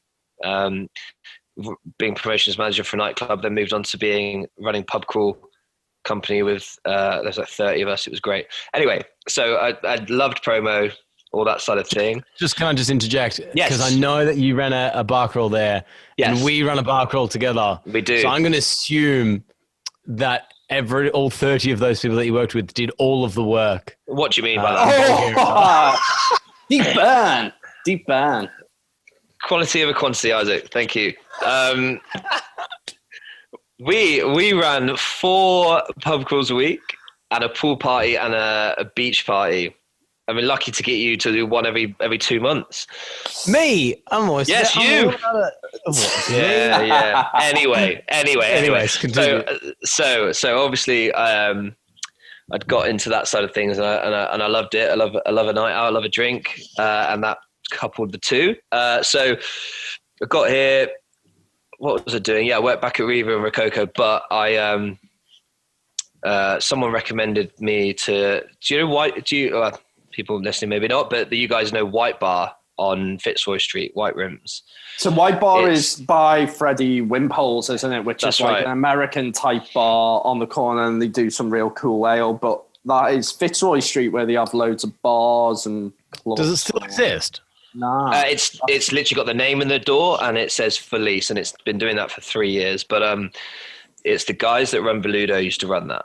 Veludo. Oh, yeah. I had. So I was sitting. I made a song last night because my good friend Gary sorted me out with Ableton. Thanks, Gary. And I made a song, and when I was doing that, I was looking at songs that I'd made, and I found an Eric Pritz piano with Inner Bloom with Rufus, and I was like, oh my god! It brought me back to Veludo, and man, I'm not no word of a lie. A little tear rolled down my face. I miss it so. I miss it so much. I just miss Veludo with all of you guys. Yeah, Veludo is fun fact. When I arrived in Australia and I checked into base, which is all our kind of starting point, except for you, JJ, but. Well, then maybe even base for you, mate, because that's how you. Yeah, it's weird. Like, so my only affiliation to base before I met you guys is I had a mate, Ryan Morgan, that came over and stayed with us, and he lived in my mum's house, and he was like, I kind of want to be closer to the city for work, so he lived in base, and I used to go and pick him up outside it, but I didn't really have a connection to it until obviously I met you guys, and now it just seems to everyone's life revolves around it. I mean, Yasmin works there, so yeah. Yeah, she does. Everyone's life revolves around this one place. It's madness. It is. It's brought everyone together, and it is a very unique building. But yeah, Veludo was one of my first stops as well. Literally fresh off the plane, came to St Kilda and walked into Veludo. And then, here we are. Well, it was almost 3 years ago that now. All right. So for those that don't know Veludo, it's a very narrow bar. And I reckon I went there for a solid year before I realized that one whole right side of it was covered in mirrors. Yeah. Because I've never been sober there, right? I've been there so many times and just never with my wits whatsoever. I know all the bartenders and the bar managers and all that, but they know me, but I don't really know them. And I'll come in and be like, oh, hey, but, there's a mirror. Oh, there's a red wall. Oh, there's one time I came like soberish or sober enough, and I was looking around. It was like it was the first time I was ever in this bar, and I'd been there for a year straight, and it weaked me out, man. Like I was, I did not feel comfortable for that time of night. My first thing with it was I went to La Roche, which is obviously a fantastic restaurant right next to it. It's hands down my best bolognese I've ever had in my life. Hands down. I'm a bolognese connoisseur. La Roche is the best. I went. What was the best? It's gone. It's gone, mate. It's not gone. It's not gone. It's not gone. It's moving across. It's gone. No. Yeah. Okay. It's moved. But, Also, not the best. Oh, mate, it's outstanding. There's something really nice about it. I don't know why. Anyway, so I went. Gaz comes in it. So I finished eating there one night, and then we noticed this little door next to it, and I went upstairs, and looking back now, it's the weirdest thing because I know. I remember being upstairs and going, "This is a really nice venue. Look at those speakers. I'd really like to DJ there." Then a guy walked in and started playing music. I realised it was a Thursday night. Do you know who was playing? DJ Dave. Jake Ellis. Oh, Jake Ellis. And I remember looking at him going, I feel really sorry for this guy. There's no one here. Because it was literally just as it opened when I walked in. There's no one here right now, but man, the tunes are good. And I really wanted to play there. Then fast forward, 4 or 5 months later, and Beach House Thursdays, and we were all there. And that was my connection to it. Beach House Thursdays. Was that what it was called? Yeah? Yeah, it was. Because Ashley, you're quite the guy in St Kilda, aren't you? Really, mate. You mentioned you did a bit of promo work in Sunny Beach, but you got over here and you continued that work and. Well, yeah. So White Rooms, which no longer exists, someone somewhere recommended me to them. They wanted a promo and a bar person, so I used to, on a Friday and Saturday and Sunday night, I used to promote for them between 7 and 11, either on the street or around the hostels. And then if it was busy enough, this was the quote: "If it's busy, you jump on the bar." So anyone that does promo knows that is not a good idea because I was hammered by the time I got to the bar. Yeah, you're hammered, but also your job is to chat to people, right? That's right. You've brought all these people in, and they're there to kind of see you indirectly. And then if you're off busy behind the bar, it's kind of fucking exactly. So it was a bit rough, and that would happen. So it was a bit of a catch-22 because if I didn't make it busy enough, I could go out, but if I made it busy enough, I couldn't. So no, we did pretty well. I obviously living at the Ritz, which was 100 meters down the road. I used to bring everyone from the Ritz there, and it went off. And it was great. But from that, those guys ended up buying Veludo, which is Dom, which is I think a few people know. And about a year. I assume Dom had Veludos since like the 70s for some reason. No, so I think if he did, he kept it quiet. He used to own. I'm going back again, but when I was here, 2009, he owned a club next to Coffee Palace called Tongue and Groove, right? Which used to do $1 pints. Yeah, $1 pint. Typical fucking Dom. Pints. $1 pints. $1 pints. Honestly, do you know where the dentist thing is now? Yeah. Where the space thing's being built. That was a building, and the downstairs level was a nightclub with another downstairs level open till 5 a.m. every night. So we would go back to Coffee Palace, and on the way home, you'd be like, pop in for a $1 pint. And it was just the weirdest place, but it was great because it was, everyone would go there because it was that cheap. So yeah, he owned those two, and then that got shut down. Apparently there was a big rave that a brawl went onto the street, and they told him, "Nah, you can't do that anymore." So he bought a Bludo. About a year into working at base, I just got, there's the same manager, a guy called Greg, French guy, just messaged going, "No, you're over at base and you do a lot of promo. Do you guys want to run a midweek night for us? How about?" And they asked us what day. It was like, actually, well, we're not going to do it Monday because we do bingo at base, and Wednesday 29th have got that covered. But Cushion, which was the Tuesday, had gone over a refurb, and we were like, well, let's just do a Tuesday then. So we called it all the favors, asked everyone to turn up for the first month. It absolutely went off. What was that like? Because obviously you'd done it a bit before, but was this your first proper chance at doing a night in Australia, Melbourne, St Kilda? Yeah. That was the first one that was purely. Yeah, mate, it was scary, but especially on a Tuesday, there was no walk through traffic. Like, it was all based on what we did in the weeks coming up. So we spent a whole month, a few weeks, telling everyone they had to come that night. And yeah, we had 250 people, I think, on the first night. And it was people we knew, but That's amazing. When I knew, you know everyone in St Kilda, so that's. I do, but it was one of those. It's like that's great. I hope that but because there were so many people there, like everyone loved it, and it was cheap, and it was this and that. So when I knew it was working, I remember walking up the stairs. I mean, week 4, week 5, after promoting it was about midnight, and I walked up the stairs, and I didn't know 70-80% of the people there, and I turned to Adam and said, "This is it. We've done it." Like I knew then this was a night. It wasn't just our mates helping us out, and I think then it went from there. And like our Tuesdays back then for the first 2 years, for a few reasons, but they were just more. They were massive, way bigger than they. What years were these? Just because I entered the scene in 2017. Mm-hmm. That was the back end. I reckon. 2013 I got here. 2014 at base. I'd say we started 2015 or the summer of 2014, maybe 15. Okay. So I'd say 15, 16. So you would have been year 2 or year 3, probably year 2 or 3, where we were doing quite well, but it wasn't like year 1 and 2 were kind of nuts. They were just like. Just twice the size of they are right now. You're kind right. Of thing. They were real big. Just because there was no other Tuesday, it was kind of a bit out of nowhere. You know. So are you telling me that you and Adam Wilson single-handedly took down Cushion? Yes, 100%. and you and Hobbsy are great friends. Yeah, I don't know if Hobbs even knows that. So not anymore. Stab him in the back. Let's delete him from this chat. Well, look, if this is a podcast. If he listens, they've closed, haven't they? If you get it closed, yeah, no, it's Bunny. Is it Bunny? Yeah, No, that's Little Haha. Oh, okay. So the first time I came to Australia, and the first time I came to Melbourne, I get told to go out in St Kilda.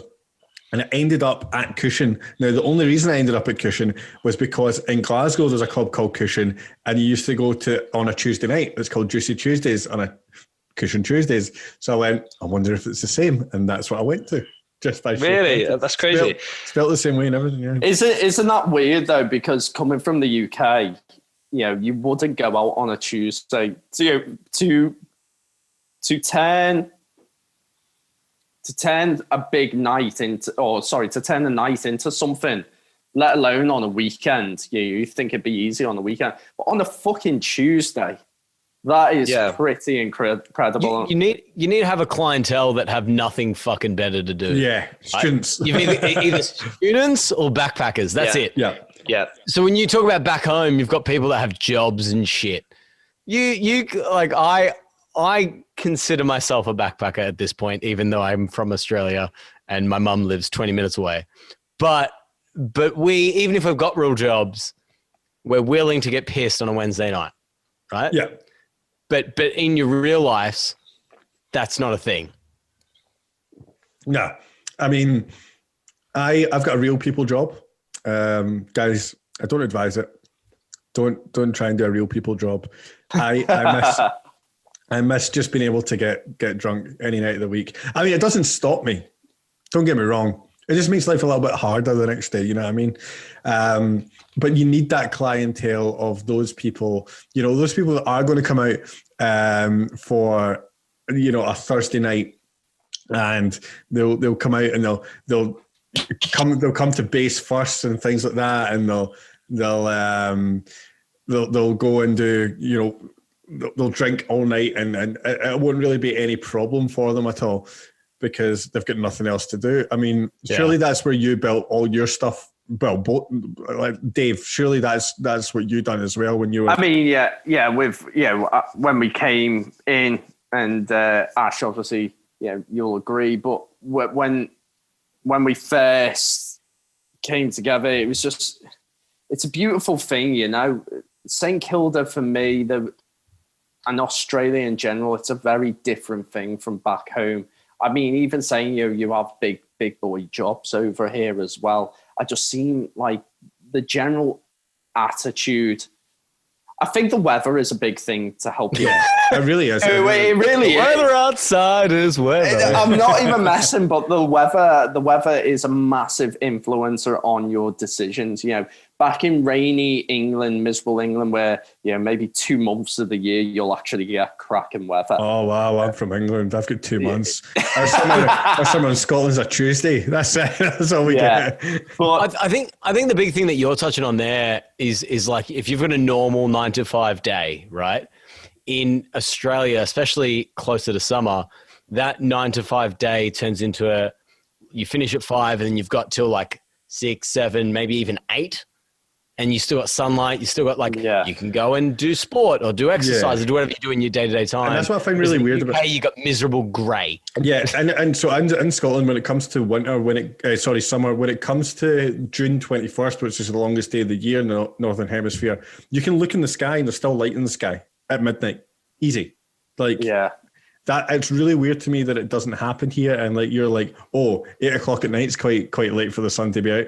But I've been in a park at 10:30 at night in Glasgow, and it's just been daylight. And that's what we get for summers. I do what you're saying. I just think the weather massively does help encourage people drinking and partying in Australia. So whereas back home, the Monday to Friday slog is a thing. And everyone back home looks for Friday, Saturday, Sunday. People are more inclined to get involved on a Tuesday and everything.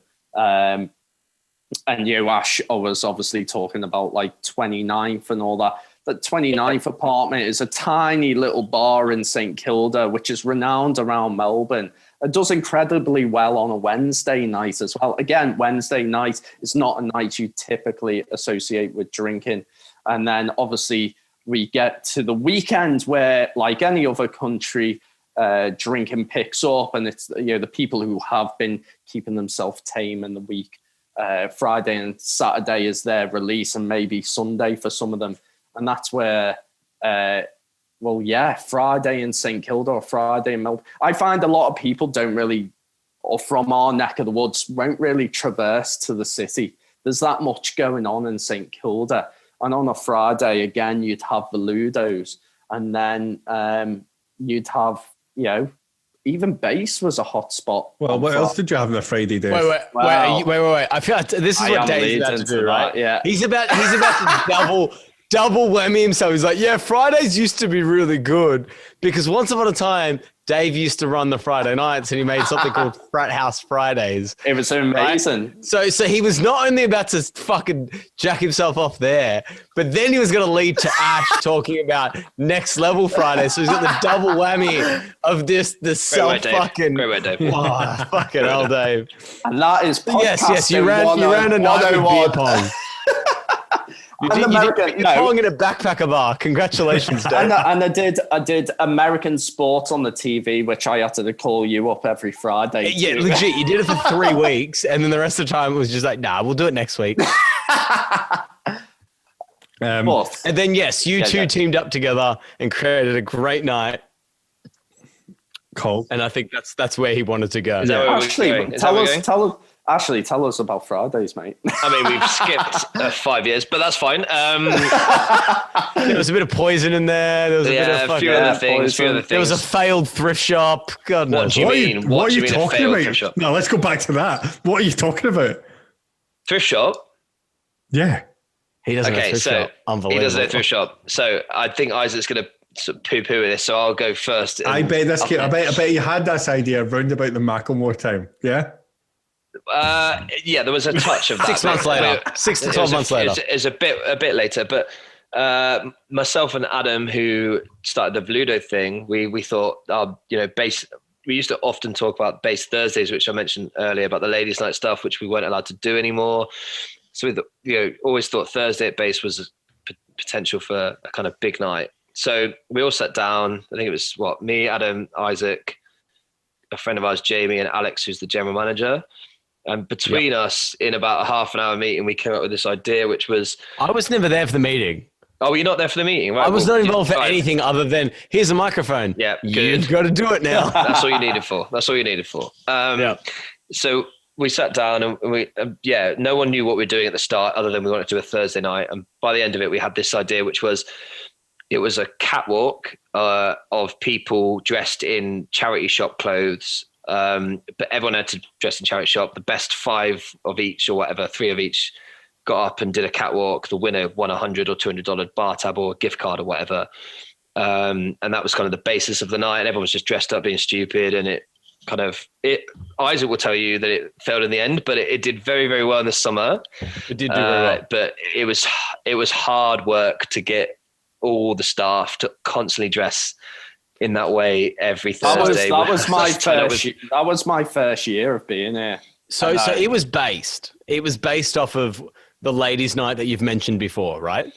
Ladies' night, everyone dressed up in girls' clothes that were guys and girls dressed up, whatever.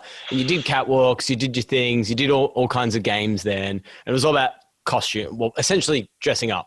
Because the theory behind dressing up in a bar is that if you're dressed up for this event, you're not going to leave and go to another bar because you can't. If you're wearing... Yeah, actually, that's good. Yeah.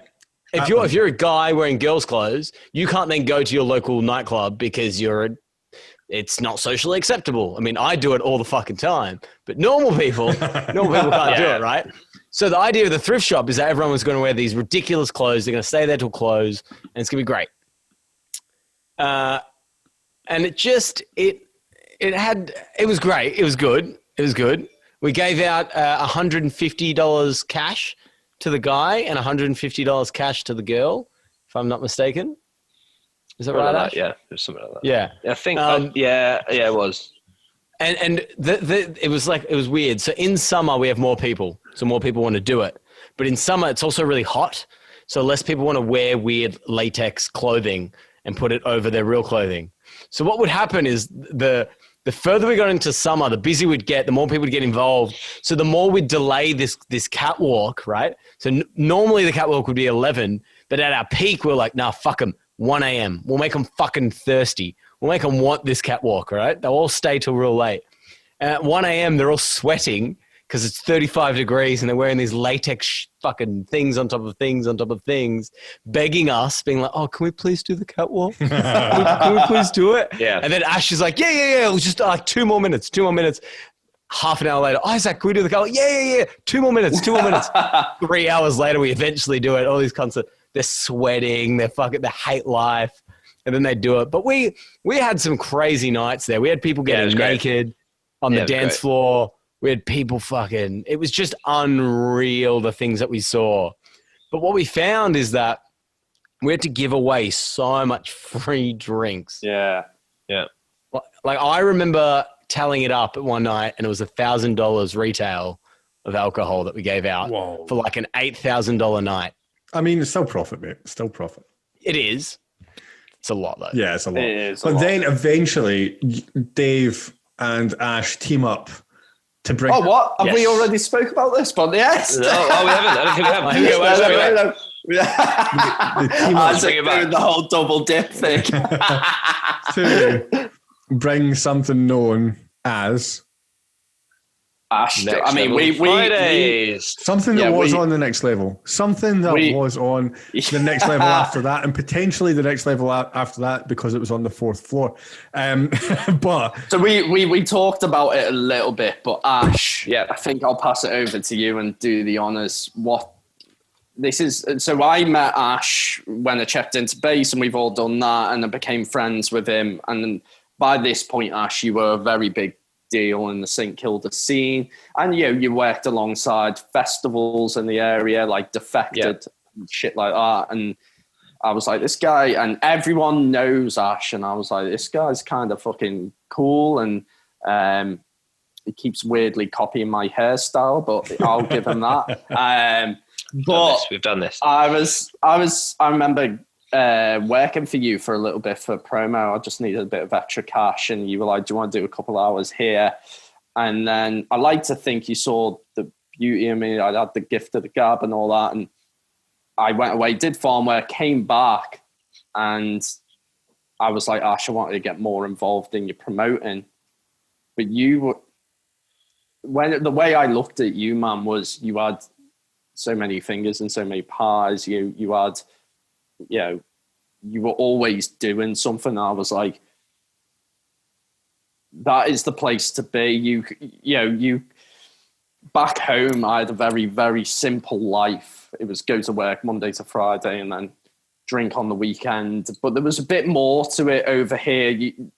I do believe St Kilda, Australia, Melbourne is the land of opportunity. You forget the person you're wearing.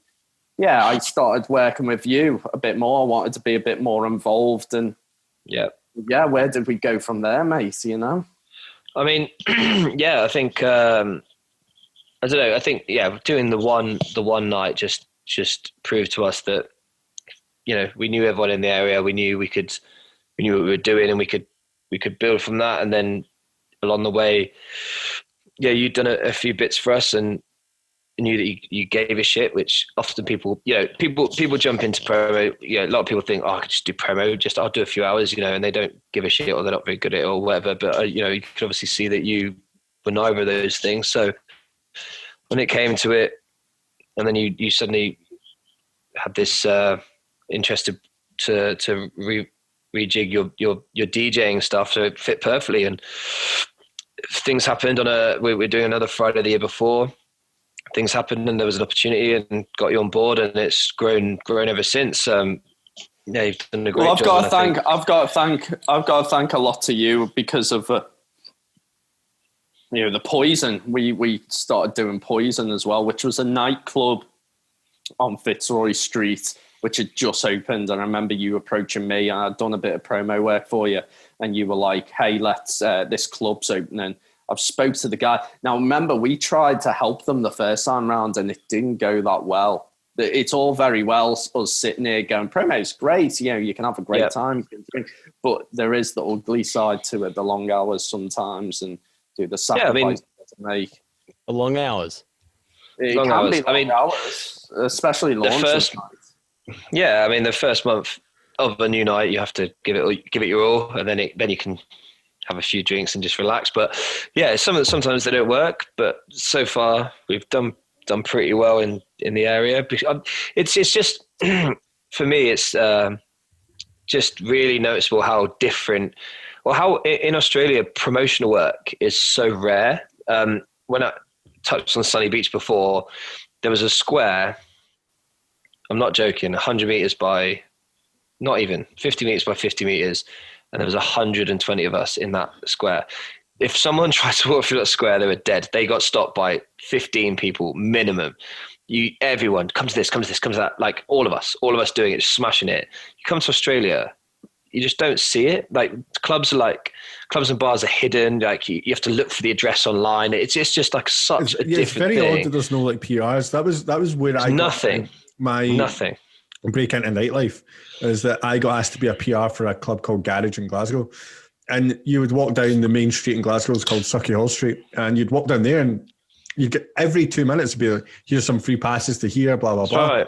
It doesn't happen here. Is it a law? Do you know that? It's not a law. It could be a spruiking thing. A what? Like the spruiking. What's that? That's the term I'm looking for, isn't it? Spruiking, when you're trying to sell shit on the street. I've never heard that word in my life. I thought spruiking was when you're on a mic public, especially an event. Yeah. Spruiking sales? I don't know. I mean, I got it over here, and it was like when me and you, Ash, were doing promoting, I just kind of got the impression that it's just like, I don't know, in Australia, I don't want to say they're snobbish, but they're a bit snobbish. Like, oh, why would people want to drink here? Why would I go out and try and find them? It's like, well, your bar's empty. They clearly don't want to drink here. That's right. I mean, kind of that attitude, and then when you come along and start doing promoting, which I learned, you taught me a lot. But when you come along and start doing promoting, it's almost like the sun shines out your eyes. It's like, why have we never thought of this? What? Go out and ask people to come drink, which Base was very good at. It also depends if you run a business properly. Mm-hmm.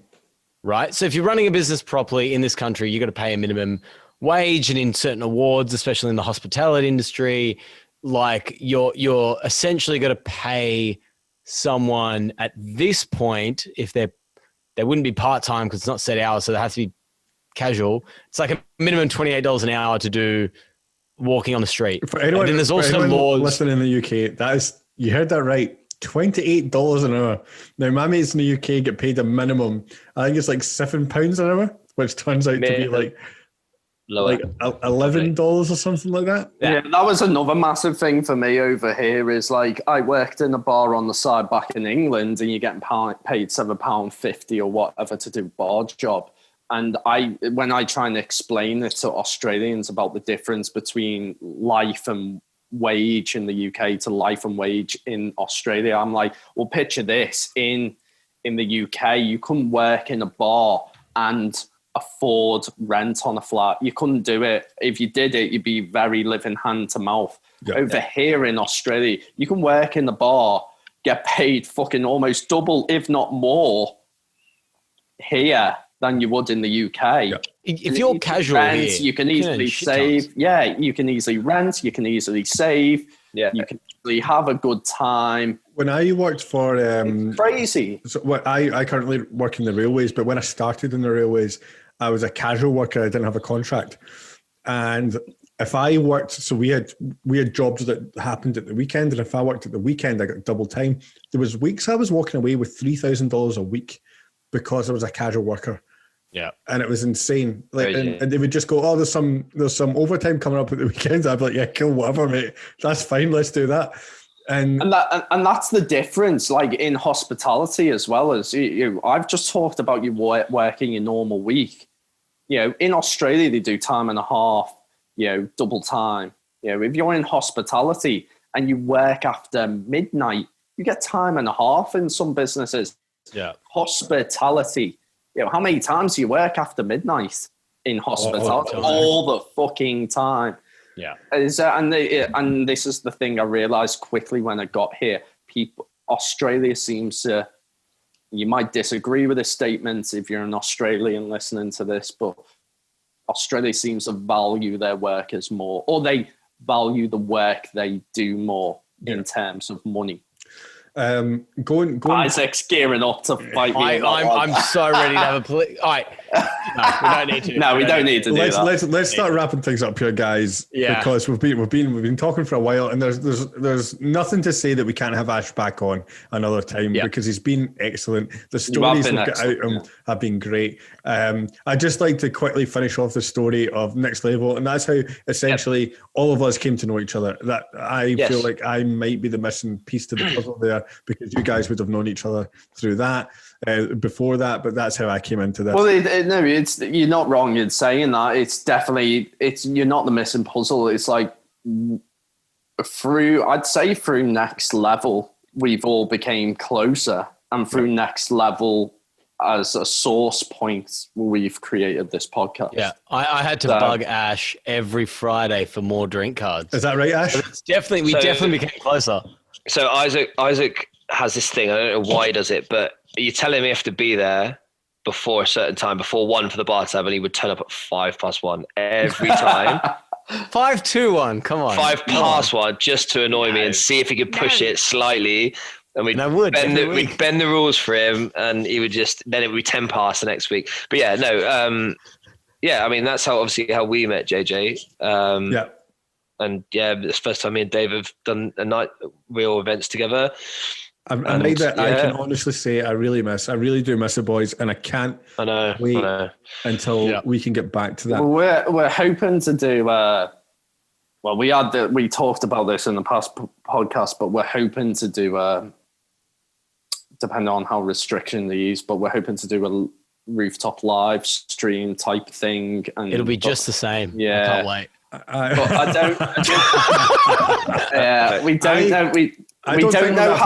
don't know how these outside, because at the minute, if you're listening from the UK or whatever, or wherever you are, they're proposing maybe that during COVID we do some outdoor live music thing rules. Well, coming this and obviously people. I honestly think from this Monday we're allowed to do that. I don't think it's a problem. Well, the rooftop does have a massive. Obviously it's enclosed. The part of it. It does have a massive outdoor space, so I don't know how that would factor in. Yeah. But let's wrap this up, guys. Ash, you have been an absolute pleasure to have as a guest, I must admit. Thank you. What a champion you are. Ash, have you got any social media that you'd like people to follow you on? No, not really. No. St Kilda bar crawl. St Kilda bar crawl. St Kilda bar crawl, Next Level Fridays, Veludo Thursdays, Base Mondays. All of those. That's really annoying about that. Actually, I now have to tag all those things in a video. Yes, please. And also, anyone who's listening who's in the promotion field is just like, or the promotion industry, it's like, what? They just name their nights after a day of the week. Pornico Saturdays. I forgot that. Wait, no, not really. Never mind. You're gonna ask me about Pornico? Yeah. Should we talk about Pornico? No, should we get you on again? Do you want? Should we get? Absolutely getting him on again. I would love to. I'll come in the future. I hope. So just to tease everyone. He'll be with us. He'll be with us in person. Just to tease everyone, Porn and Co is probably, I'm going to say it, it's probably one of the greatest clubs in Melbourne. It has some very famous DJs there. Except for Revolver. It's had some very famous DJs there. And Ash, you've been quite a part of it, haven't you? So, yeah, I've helped out on the Saturdays, but we'll get into that another time. We'll get into that another day. Thank you very much for being with us, Ash. If anyone would like to follow the Three Schooners on any social media, we are the Three Schooners on Instagram, on Twitter, on Facebook, and we've got a TikTok. Fucking TikTok. Yeah, we've got a TikTok as well. Hey, fuck's sake. All of the things. All of the things. We've got by the way, and we're now at the stage where we've released a few things. So we record these in the future, obviously, because you can't record them in the past.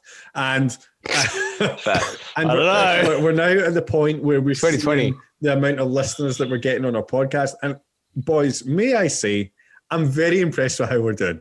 We are doing quite well, which is something I never expected. So and some of you wait till the end, which is just unreal. It's incredible. 40% of people, which is a massive ratio. I don't understand how. I don't know why you do. Thank you. But yeah, we're also on YouTube, so please subscribe to us on YouTube. It does help us as well. You can also follow us on Spotify and Apple Podcasts. Now, something that we've not mentioned on social media, boys, is that we're going to do that competition for cinemas. Okay, we did say that. We've not mentioned it on social media yet. That if you follow us, I think what we'll do is we'll do it either on Instagram or a YouTube. I think we need to write out the specific terms and conditions. Maybe an Instagram and a YouTube follow and a Facebook follow. 3 things. I mean, it's not that hard, and we will buy you cinema tickets and a nice little snack and stuff to go and see. I think we should start it from a certain date, and then. Yeah, we'll decide that. I mean, I'm sure between now and 5 weeks' time when we release this, we'll have worked out the intricacies. Ash, off screen. I would like to thank you once again. Your life is more interesting than mine will ever be. So thank you for that. I don't know about that, but thank you. Thank you for having me. I'm honoured to be the first and hopefully first of many guests, and I'll be back. The first pot to the Three Schooners. Do you know what, Ash? It's been an absolute pleasure having you, mate. So, thank you very much, mate. Thank you to everyone who's listened. I think on that note, boys, it's a good. Ash, by the way, you're going to do this last, by the way. So, are we doing what we doing? We do it in the flow chart. I don't want to read your flow chart. I haven't seen a flow chart. What do you mean? You don't need to. Oh, you have to say it's goodbye from it's yourself. Full of Dave, colours. It's goodbye from me. And it's a goodbye from me. Goodbye from me. Yeah, it's goodbye for me. Cheers. Yeah, thank you. It's weird, isn't it? It's weird. Whatever. Thanks, boys and girls. Right. Make sure you subscribe, like, comment, all that kind of stuff. We'll see you next time.